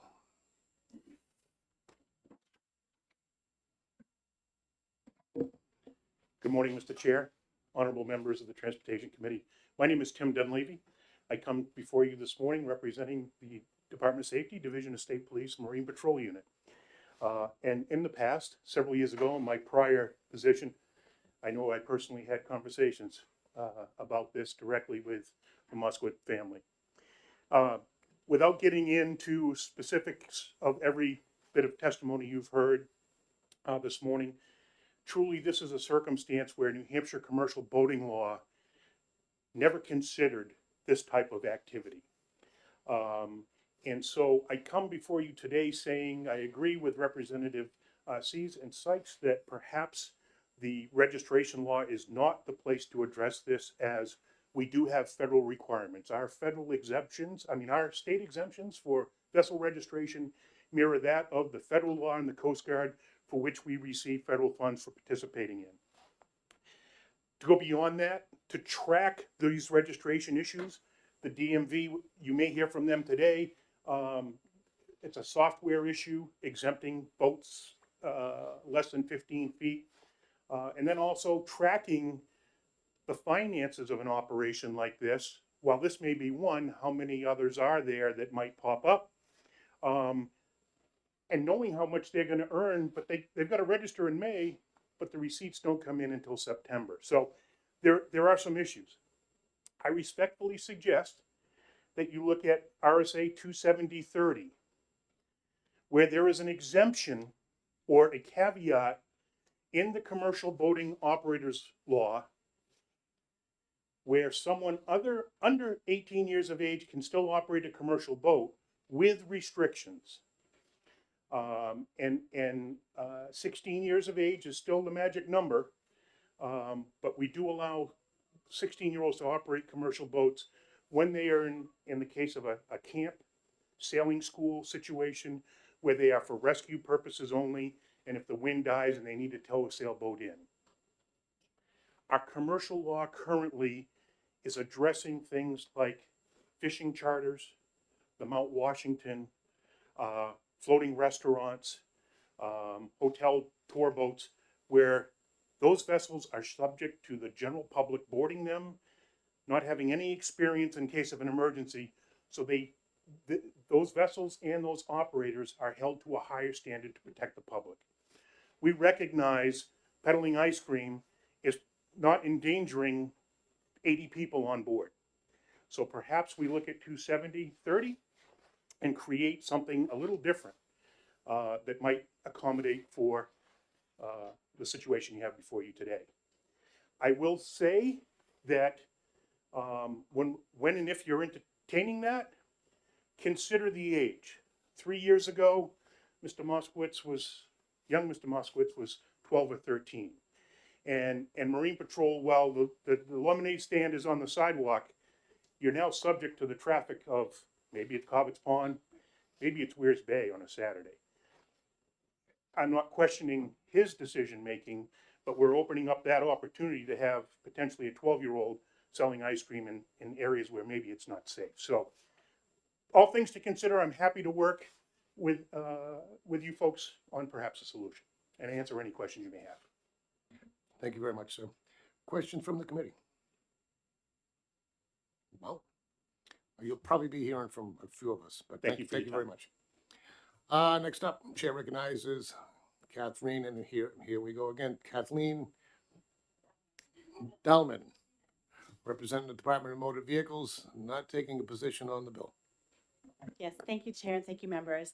I'm just here for informational purposes. As Mr. Dunley, we talked about our system right now. It isn't capable of tracking funds or anything like that, so we'd have to reprogram our whole system, which would basically be about $25,000. All right, thank you. You're welcome. Take any questions if there are any? Sure. Are there any questions? Representative Hill. Tracking what? So right here it said more than $5,000 gross income, and if we'd have to reprogram our whole system because right now we don't track anything like that. Oh, follow up. Yep. So it wouldn't be as simple as just having any family write in that they are doing this on the honor system, that there's under 5,000. You would need. We would need proof. Yeah. Okay.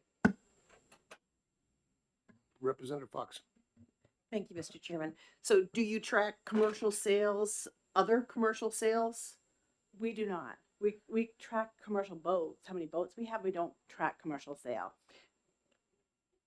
Are there other commercial boats that provide a service such as this or similar or food service? I honestly would not know that answer. Thank you. You're welcome. Any other questions? Yeah. Seeing none, thank you very much. Thank you. Mr. Dunleavy, can I ask you one more question? Can I call you back? And that is, Yes, sir. An example of a similar situation in Weirs, where Lake Winnipesaukee was mentioned, that was on Chronicle and successful and able to do it, apparently. Is there a difference between these two scenarios, or did one get enforced and one not? No, I'm familiar with that operation as well, very familiar with it. The registered owner of the vessel is 18 years of age, and there is a second person on that vessel. The youngster who was actually in Chronicle was doing the selling as an employee or as a family member, which is perfectly fine. If Mr. Moskowitz was out there with his son and he's the registered owner and the operator at 18 years of age, we don't have an issue. Thank you very much. I have nobody else signed up to speak, so I'm going to close the public hearing on House Bill 1158. We'll chat about this later on how to tackle it before our exec session, but whether it's maybe a subcommittee on this one or we'll see. Just give us a few minutes to regroup. We'll be going right into House Bill 118.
Okay, welcome back, everybody. I'm going to open up the public hearing on House Bill 1118 relative to the issuance of driver's licenses for aliens temporarily residing in New Hampshire. The chair recognizes the prime sponsor, Representative Steve Smith. Welcome.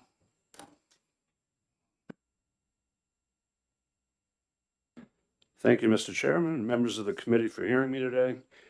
I am Representative Stephen Smith, Sullivan County District 3, Charlestown, Unity, and Newport, in no particular order.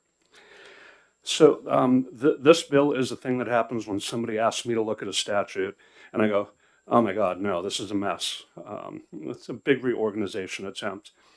So this applies to driver's licenses for aliens temporarily residing in New Hampshire. The first thing I noticed was someone told me that not all of these folks might have a social security number, but we had a statute with a whole process for giving them a license. The clean way to do that is to put in a disclaimer or a carve out. There's a lot of legal words for it. The very first thing you'll see that's bolded, notwithstanding RSA 26340A. 26340A is a standalone statute that requires anyone to have a social security number in order to get a New Hampshire driver's license. We might have been issuing these to folks without driver's licenses because this is in 26339A, but if we have been, we ought not be doing that because it violates the other law, because whenever we did that, 26339A, it was sloppy without the carve out. So that disclaimer fixes that. Moving down, there is, you'll see some bolded type beginning in paragraph 2. Now, a paragraph 2 used to was a list, all lowercase letters, of identification stuff, documentation stuff, proof that you know how to drive a vehicle or not, and it was kind of jumbled together. To me, those are two different categories, and I'm trying to look at it, the average person, to get an idea of what do I actually have to do here is very confusing. So all of the I know how to drive a car stuff is in the bold type at the top now.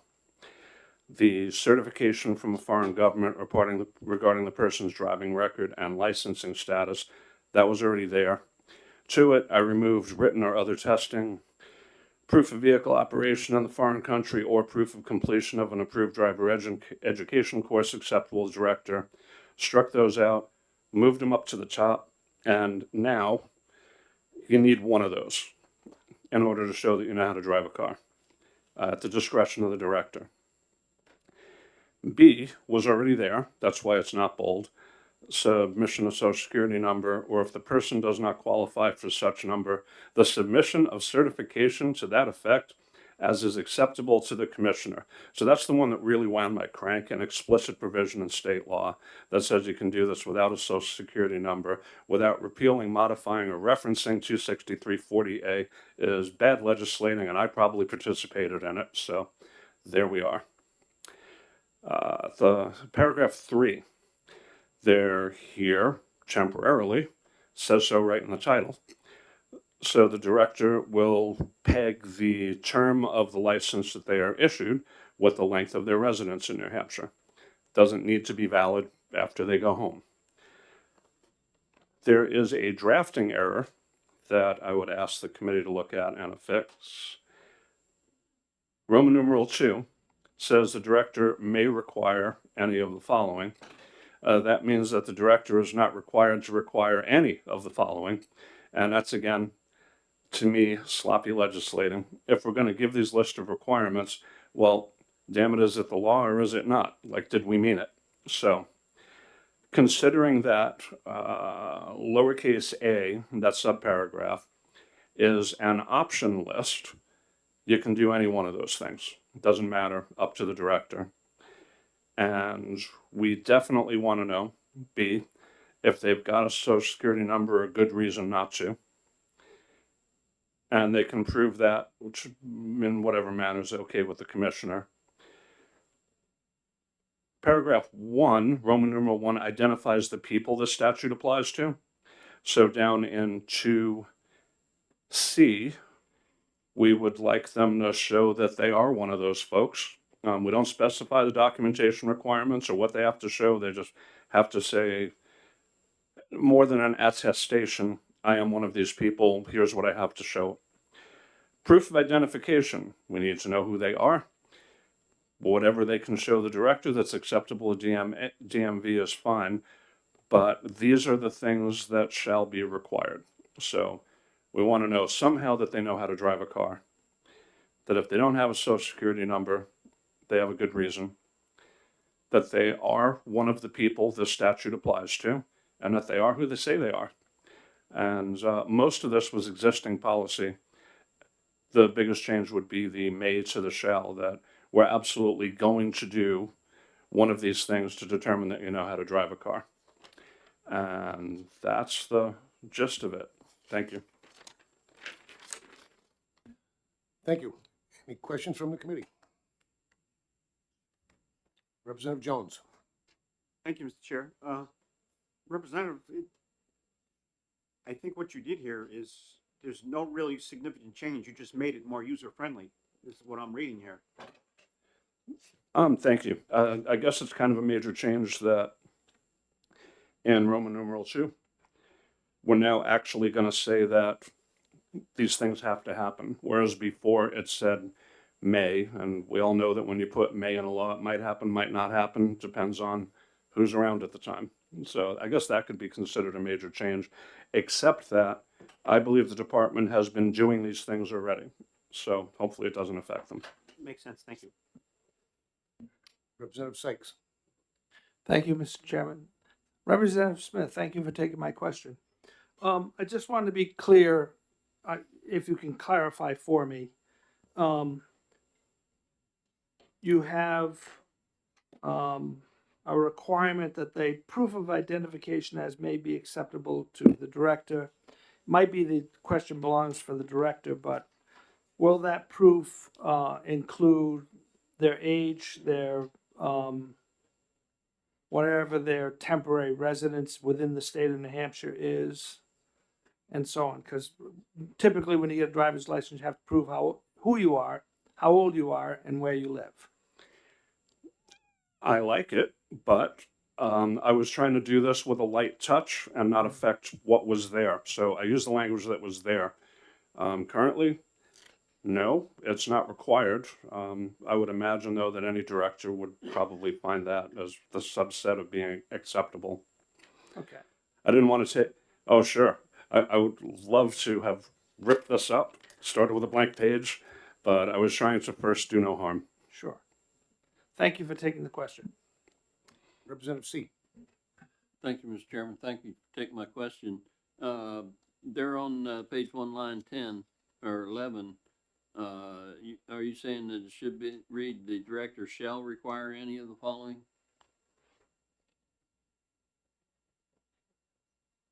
Yeah, I don't know if you have the same kind of copy I do. Roman numeral 2 begins on line 11.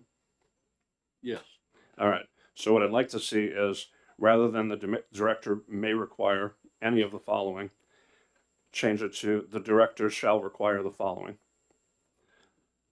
So the proof that they know how to drive, that was all included in subparagraph A as an or to facilitate doing that. Okay. Thank you. Any further questions? Representative Rumbo. Just to be sure I understand, follow up on the prior question. Thank you. That the way you moved it, if it were to say the director shall require the following, it would be any of the options in subsection A, line 12 to 15, and then also all the following B, C, D, all those sections, correct? Yep, correct. Okay. So in A, that's proven they know how to drive. Whichever one of those is acceptable, and if they got another idea to add to it, I'm open to it. But this is all the language that was in the statute. I just moved it up. But then, yeah, they show the social security number or why they don't have one. Prove that they're one of the folks listed in paragraph 1 and identify themselves somehow. And that's it. Further questions? All right, seeing none, thank you. Thank you. Next up, the chair recognizes John Marasco, Director of the Department of Motor Vehicles, in opposition to the bill.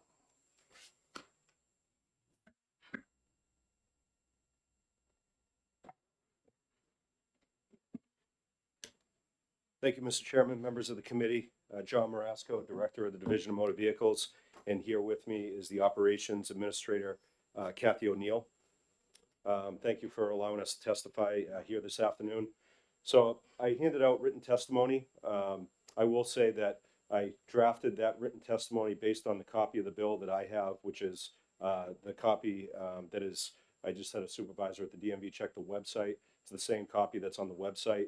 So that's what I'm working off of. I've had an opportunity to speak with Representative Smith and get a little bit more clarification on aspects of the bill. I will say that I confirmed with the Department of Safety Commissioner's Office before I came here and before I issued this written testimony to oppose. I have not had the opportunity to confer with them again on the updates and explanations that Representative Smith has offered since I've been here at the LOB. So with that, I'm going to go off of the version that I have and that we've reviewed as a team. And I'm just going to take it piece by piece here. So the first section with regards to the Social Security number, that is a practice where there's a denial letter that is brought in. Those individuals that are referenced at the beginning of the statute have legal status in the United States. They have a legal right to come to the DMV and to go through the testing and to receive a driver's license if they pass. And so with that, if they don't have a Social Security number, there is a denial letter that they bring with them to say that they're not eligible. And I'll let Kathy O'Neill speak to that as if she has anything to add. Yep. So typically workers or students, F1s and such, they are not eligible for a Social Security card. They will be issued a denial letter from the actual Social Security administrator. They will come in with that so we can proceed with their licensing transaction. So there's currently a process to address Social Security numbers or lack thereof. That is both the documentation to be here in a legal status and have the opportunity to come to the DMV and another federal agency through the Social Security Administration on the denial letter to say the person's not eligible for the Social Security number. The second part of the statute, the change from the director may require any of the following to a shall. I think there's some issues that I see right off the top there, and I understand what Representative Smith was trying to do as he explained it to me. He took section C, written or other testing, and bumped it up. But right now, if you look at certification from the foreign government regarding the person's driving record and licensing status, I'm being told by DMV supervisors, we don't ask for that today. So if we change that to a shall, then okay, that's one option in and amongst the others that are listed here and at the end, or written or other testing. I can tell you right now that everybody that comes to the DMV that goes through the testing process, it's a very, very good process, and everybody starts with that same baseline. If they don't pass the road test, they come back. They don't pass the knowledge test, they come back. They don't pass the vision acuity test, they come back. Okay, so I say the written and other testing option is what I'm going to exercise. And why? Because that's what RSA 263.6 mandates.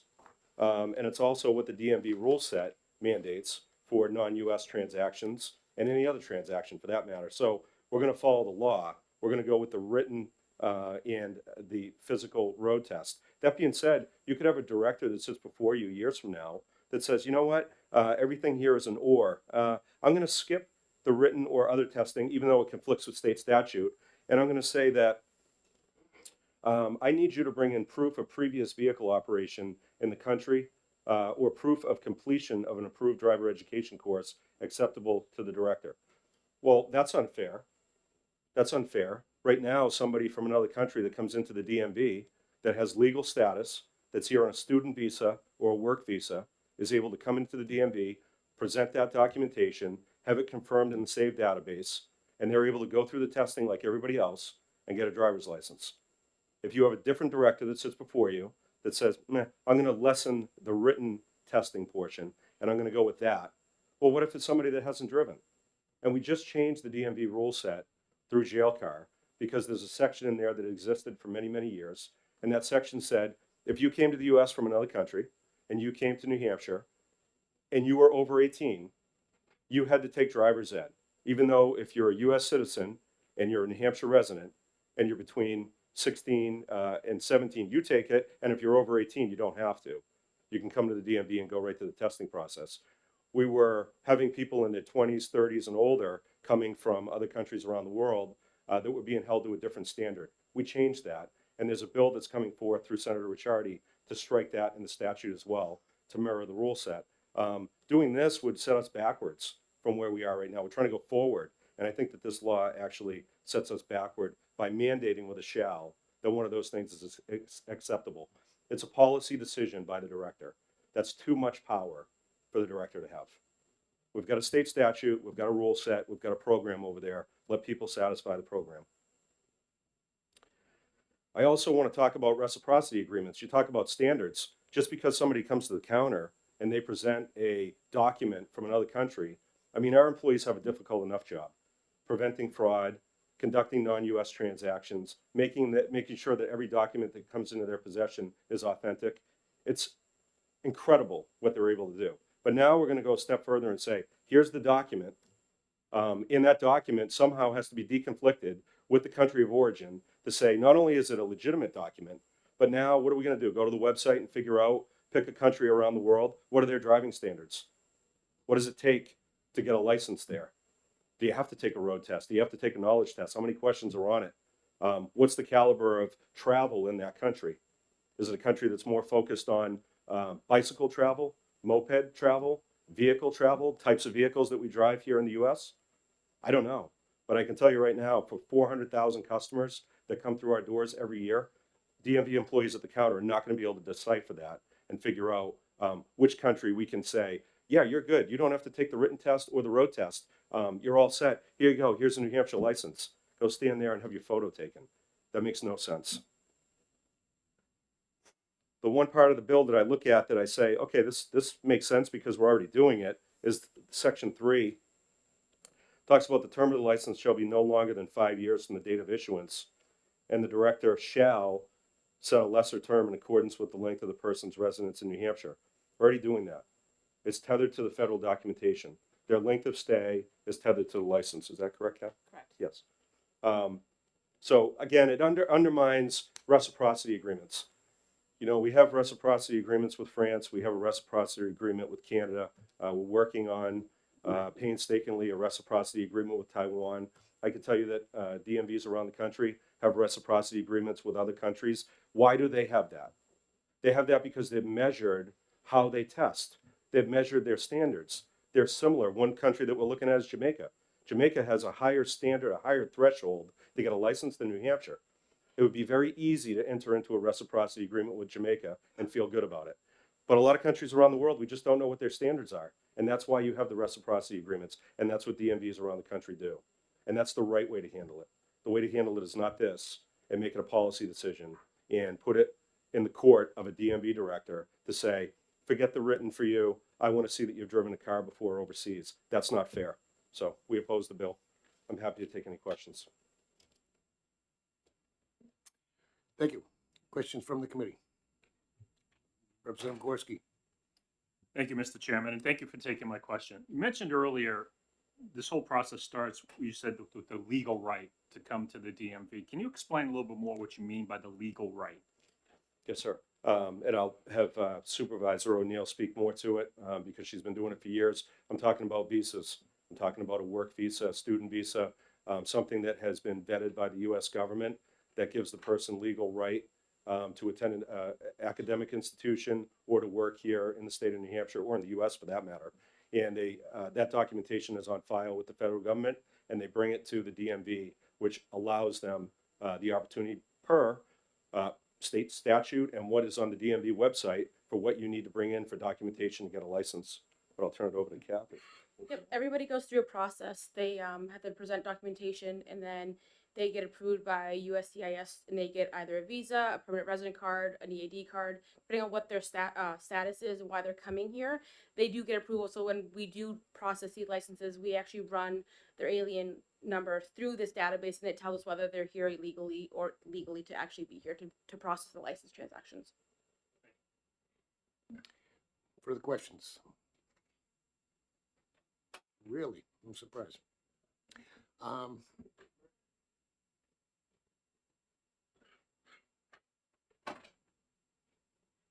Just in general terms, going back to the initial statement you said describing legal, I guess what I'm trying to look at is, because I've heard this legal word thrown around a lot, is legal to be here legally different than being here lawfully present?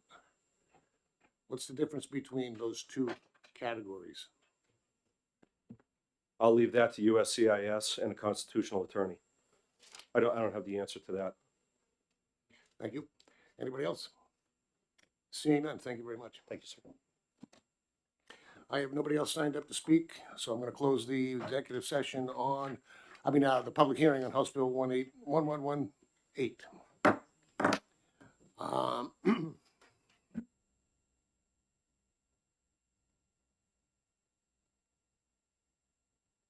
We do have an executive session scheduled for 2 o'clock. I know there'll be caucusing for a few minutes. We'll get back as soon as possible.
All right, good afternoon, everybody. Sorry for the delay.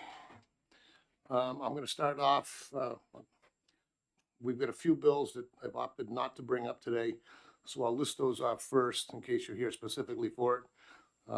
If I don't take it up today, I will reschedule. So we will not be taking up House Bill 1044, 1138. I'm gonna say 1304 as well because it's a question on whether or not everybody has a draft amendment, and 1543. So if you're here to see the executive session on any of those four bills, I will be rescheduling them. So, that being said, I'm going to open up the executive session on House Bill. I'm going to open up the executive session on House Bill 1031. And the chair recognizes Representative Sellers for a motion. Thank you, Mr. Chair. Mr. Chair, I make a motion to ITL this bill. Motion's ITO. Is there a second? Seconded by Representative Jones. Representative Sellers, would you care to speak to your motion? Yes, I believe the 10 years is just way too short.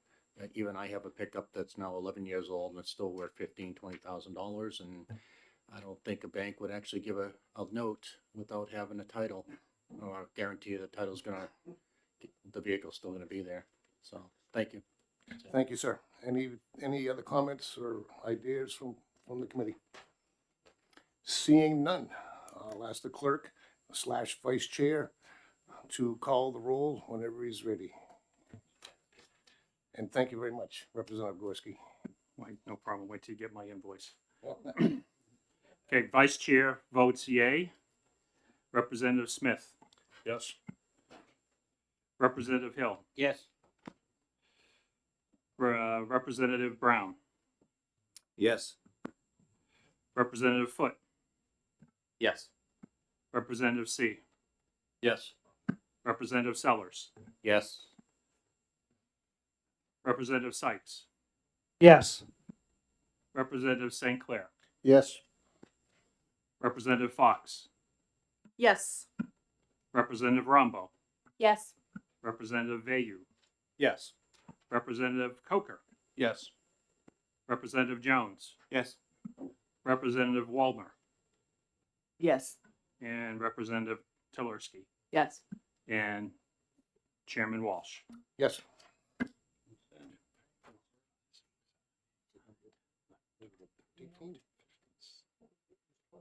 Three, 4, 5, 6, 7, 8, 9, 10, 11, 12, 13, 14, 15, 16. So I got 17. Should be 18, right? That's what I'm trying to learn. Demays gone. Why isn't it? Oh, it's only Demays. 2, 3, 4, 5, Yes, 6, it's only 7, Demays. 8, So it should 9, be 10, 19. 13, 14, 15, 16. I think it's 17. 1, 2, 3, 4, 5. Oh, Danae's not here. Carol's not here, and Danae's not here. So That's right. 17. 18. And Cecilia Rich. But she's got a replacement. Oh, Oh, yeah. I don't have that on my list. We got a replacement for. Cecilia Rich. I got Jeffrey Rich. Jeff Rich. Cecilia's not replaced. Cecilia not replaced. Jeff and Mark Mon. Say that again. Mark Mon. Oh. Yeah. So I'm right. 17. I think there's only 17 Okay. Yeah. Thank you. All right. Thank you. It's just that I have 17-0. Thank you. Okay. Sorry for the confusion. So many different names on substitution list as well. So the committee recommendation of ITL is adopted 17-0. And I did hear somebody move consent. So without any objection, consent it'll be. Okay. Close the executive session on 1031. Give us a minute to regroup.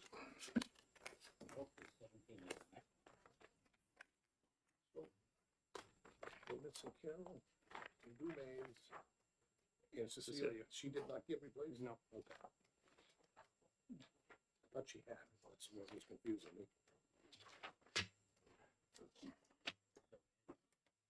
As you're writing the checkbox, just write the number. Okay. 1, 2, 3.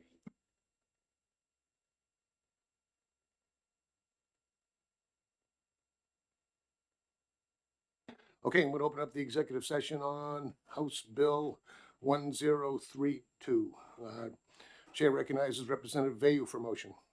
Thank you, Mr. Chairman. I move OTP for HB 1032. Okay, ought to pass has been moved. Is there a second? Seconded by Representative Jones. You care to speak to your motion? Yes, thank you. Having a 20-year floating time period for requiring titles makes a little more sense than a fixed period.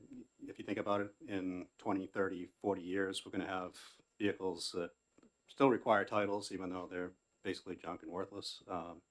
So going to a 20-year floating period just makes more administrative sense than what we do now. Fair enough. Anybody else?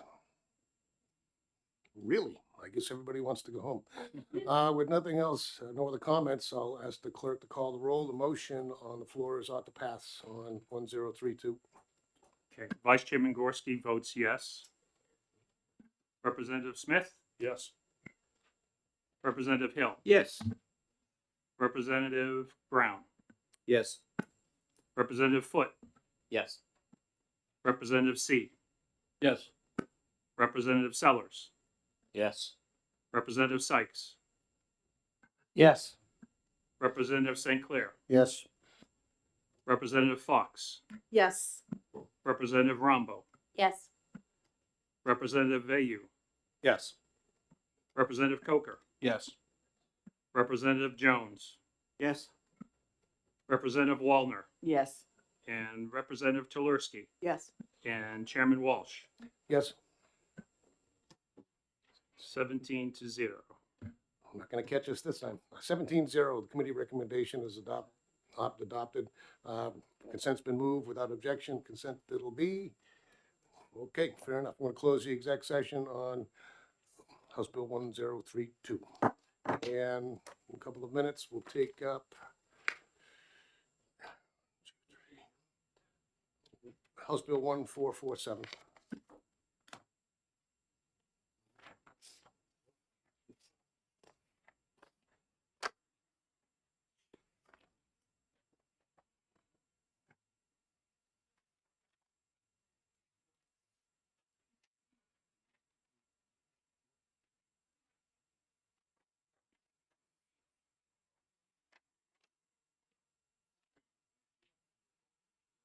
Okay.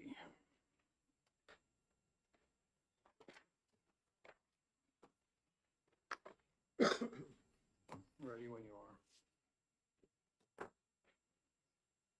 I'm going to open up the executive session on House Bill 1447 relative to prohibiting certain smoke emitting devices on motor vehicles. Chair recognizes Representative Foote for a motion.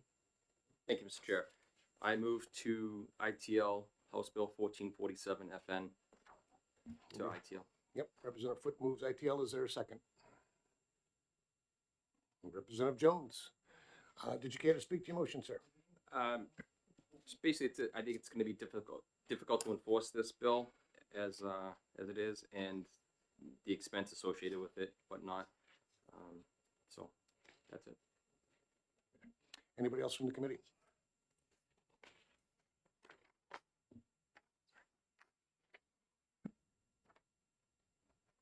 Yeah, I'll leave it at that. With nothing else, I'll ask the clerk to call the roll when he has a chance. The motion on the floor is inexpedient to legislate on House Bill 1447. Vice Chairman Gorski votes yes. Representative Smith? Yes. Representative Hill? Yes. Representative Brown? Yes. Representative Foote? Yes. Representative C? Yes. Representative Sellers? Yes. Representative Sykes? Yes. Representative St. Clair? Yes.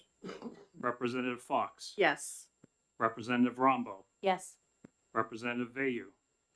Yes. Representative Coker? Yes. Representative Jones? Yes. Representative Wallner? Yes. Representative Tulerski? Yes. And Chairman Walsh? Yes. 17-0. Okay, the committee recommendation of ITL is adopted 17-0. Do I hear a motion for consent? Consent it is, without objection.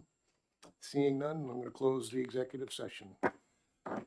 Next up, give us a few moments.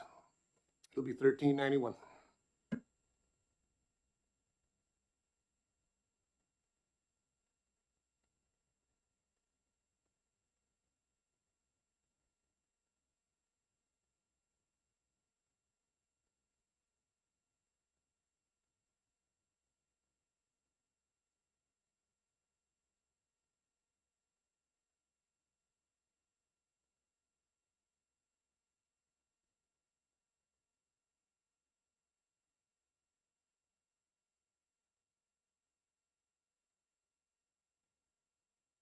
I'm going to open up the executive session on House Bill 1391 FN, allowing new vehicles purchased in the model year or before to be inspected in the second year after purchase.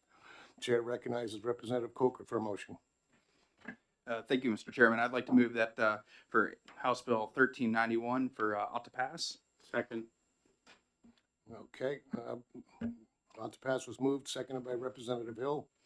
Do you care to speak to your motion? Yes, sir. So 1391 is a common sense bill. We've looked at it. The data doesn't support that there will be any kind of impact on safety.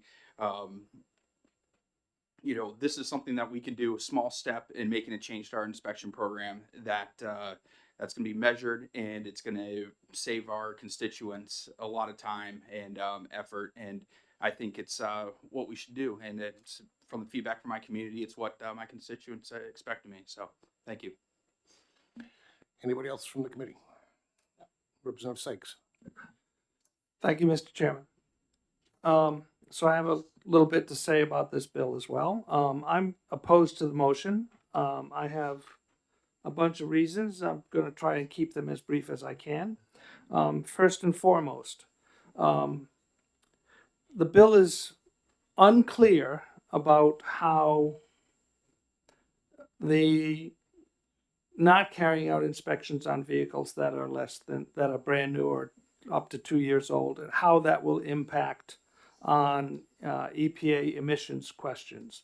Now, admittedly, folks will talk about how this is a very small subset of the numbers of vehicles that are inspected, but I would caution us as a committee to remember that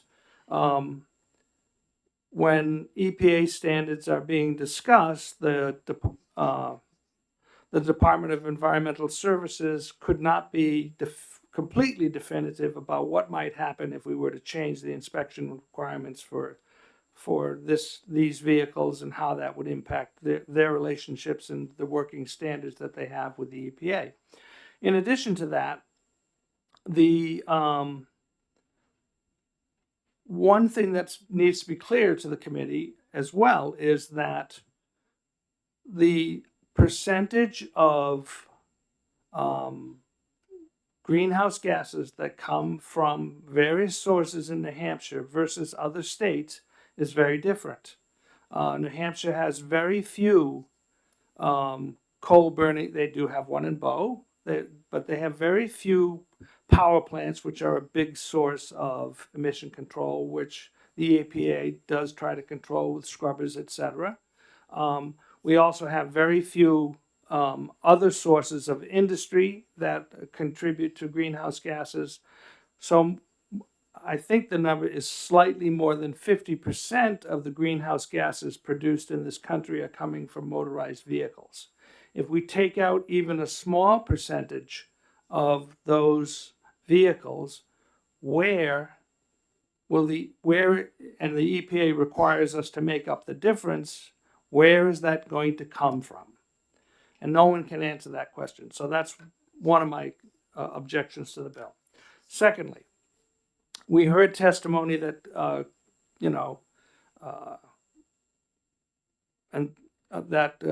as an example, rental cars, their average use of rental cars which are primarily new vehicles, is 35,000 miles in a year. Maybe I've got that wrong, but that's what I remember. For 2 years, 35,000. 25. All right, I'll take your 25. but I'll double it. So, because the point is that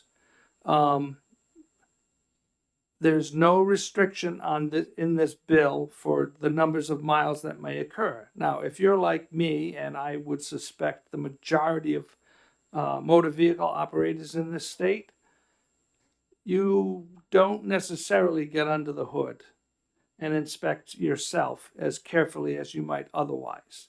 And so there's a good chance that you won't even notice that you have problems with your vehicle that need to be inspected, even though it's within that two-year possibility. Program cars, people who commute long distances to their job, they're going to be putting on significant miles and may need to be notified sooner rather than later, which leads to another problem. Most car warranties, I understand it, are somewhere around 36 months, 36,000 miles nowadays. Okay, so you go 40,000 miles during this time frame, and they bring your car in for inspection after the end of 2 years, which is required now, and the garage says to you, you have this problem with your car, it needs to be fixed for it to pass inspection. Who's going to pay? Rather than being covered by warranty work, you're going to have to pay. And I think that's a disservice to our constituents. The primary genesis or impetus behind this bill was about complaints about how the inspection system works.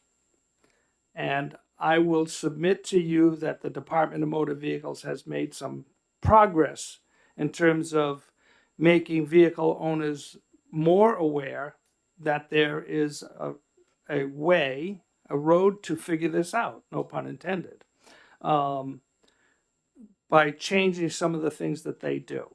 I would also submit that beyond that, there is no data, I would repeat again, and we should be making data-based decisions, not emotional decisions.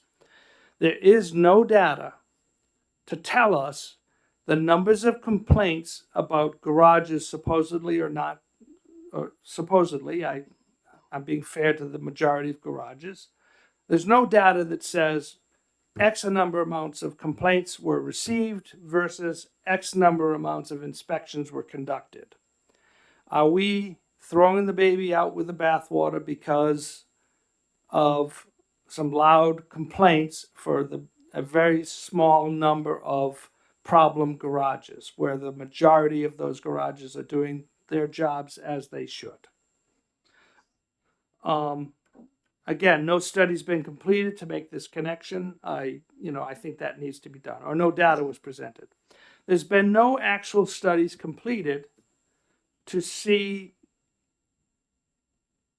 the connection between vehicle inspections and safety. Now, the argument is that this is only affecting a small number of cars that have motor vehicle crashes related to some part of the inspection process that failed. I'll give you that. But was any data studied to see how serious those crashes were? And when does it become serious enough that we should have done something ahead of time? And so there is a connection, in my mind at least, until we have real data that answers these types of questions. So with all of that in mind, I would urge my colleagues, in spite of the feel-good nature of the bill, to vote against the motion so that another motion could be introduced. Anybody else from the committee? Representative St. Clair. Thank you. As far as the air emissions, I think that our state agency that is in charge of that has the capabilities to figure out how the other 30 plus states that have no inspections at all can see how they're getting that enforced, because other states have many more cars than we do. In some cases, close to 1 million, maybe more cars. If you look at a state like Connecticut, Pennsylvania, Florida, Colorado. What are they doing? They have the same EPA regs that we do. So there's something being done, and I would hope that if this bill advances, that our local state agents will look into that. As far as the rental cars, you notice that you go to rent a car, quite often they have an out-of-state plate. There is no restrictions to rental agencies to only rent cars in this state with a New Hampshire plate on it. So you could have a car with Pennsylvania plates on it, Colorado, again, Connecticut, Florida. They're not going to have a sticker on it at any mileage or any time. So that's something to think about, how that's been not affecting us per se. And as far as people not looking under the hoods, again, I'm just answering my opinion on these. New cars come with this thing that can be very annoying. It's called an engine light. So you don't even have to look under the hood, because the thing is going to start telling you, engine, check oil, check engine, transmission, low tires, pressure. We have all these gadgets now. And for a lot of people, that is the wake-up call. Is, geez, I better get this checked out. Now, granted, there are going to be some people that say, I'm never going to do it, but they weren't going to do it anyway. I think this is a logical bill, and I hope that we vote to pass it. Thank you. Anybody else from the committee? Representative Sellers.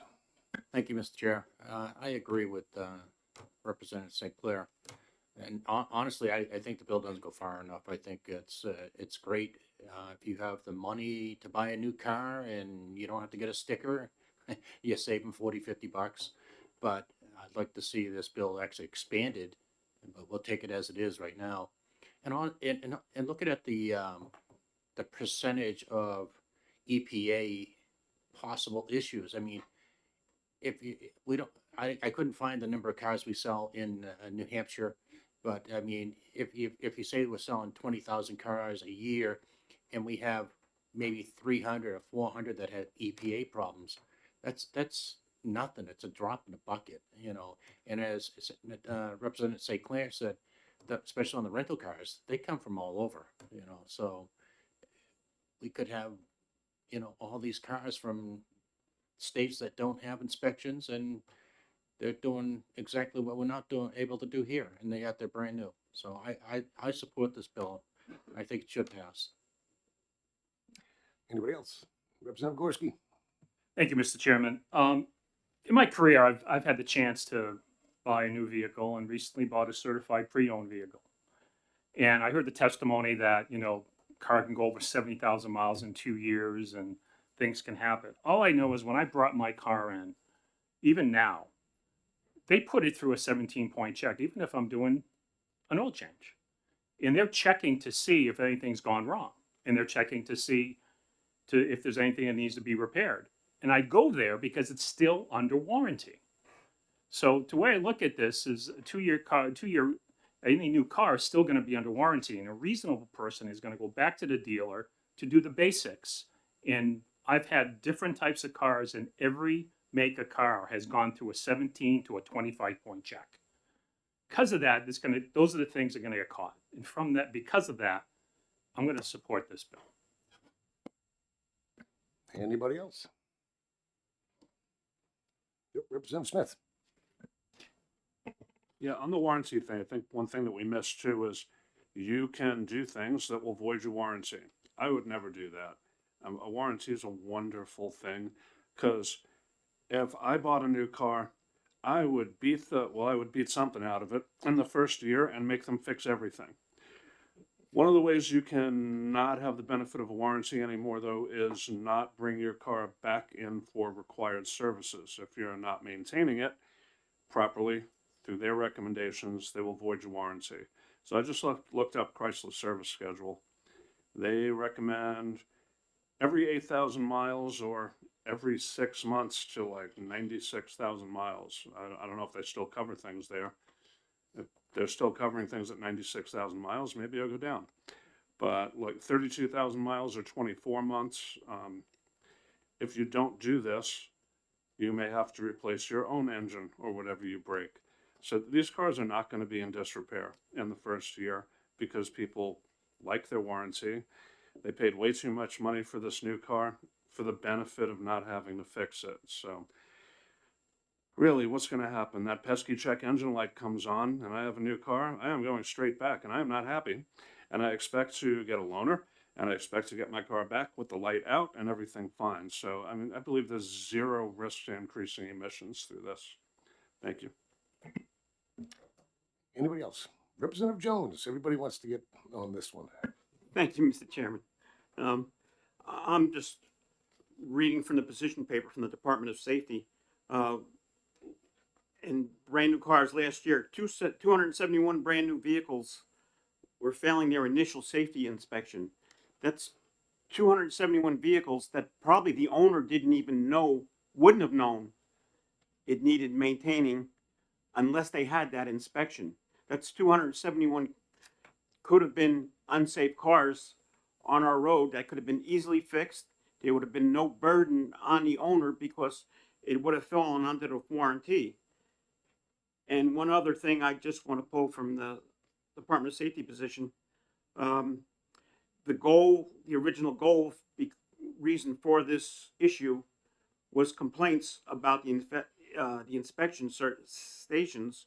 And it says here that complaints are thoroughly investigated by State Police Troop G. When violations are identified through an audit or investigation, harsh penalties are recommended. So I think there's some protections. I would be opposed. Anybody else?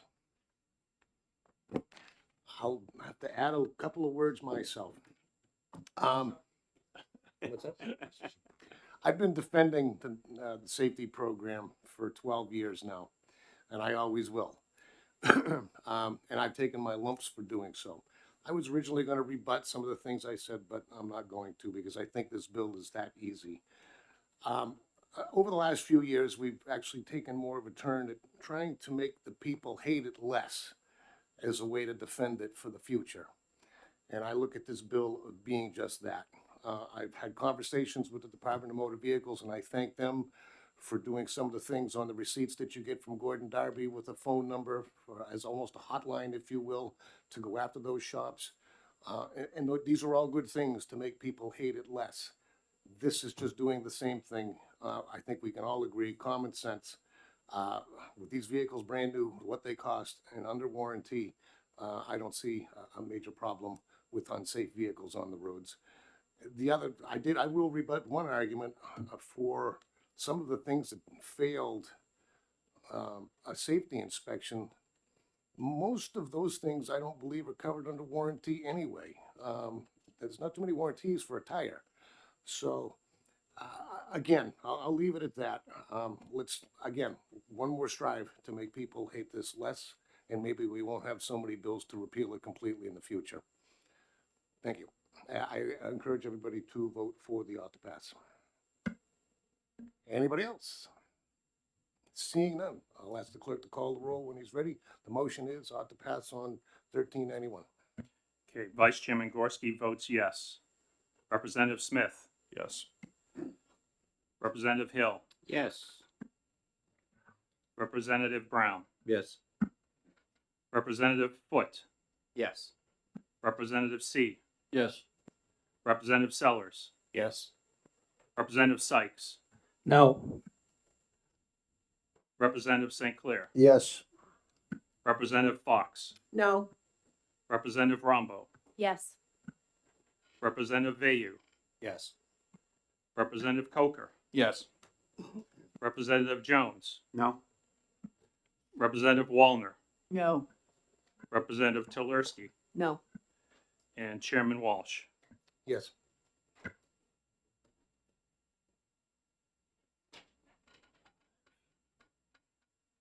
Twelve to 5. Yep, 12 yay, 5 nays. Okay, our committee recommendation of ought to pass is adopted 12 to 5. Obviously, this will be going on the regular calendar and off to a second committee as well.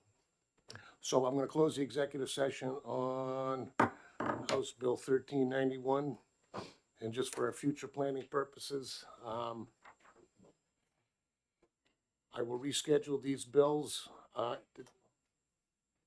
They are early bills. All these are the early bills. And so we'll have to do these the next time we come here, which will be on the 30th. I think we can afford to take off the week of the 23rd. We meet on Tuesdays. That's election day. So I think we're in pretty good shape to take the week off. So 30th is our next time here. I will do the same thing. Public hearings in the morning and probably a pretty lengthy executive session in the afternoon just to get caught up. So unless there's any questions. You all set? Yes. Oh, are you gonna do a minority report? Yeah, if you give me a piece of paper. Okay. Yep. And anybody else with, Majority. reports, if you can get them to me before you leave, please. Thank you.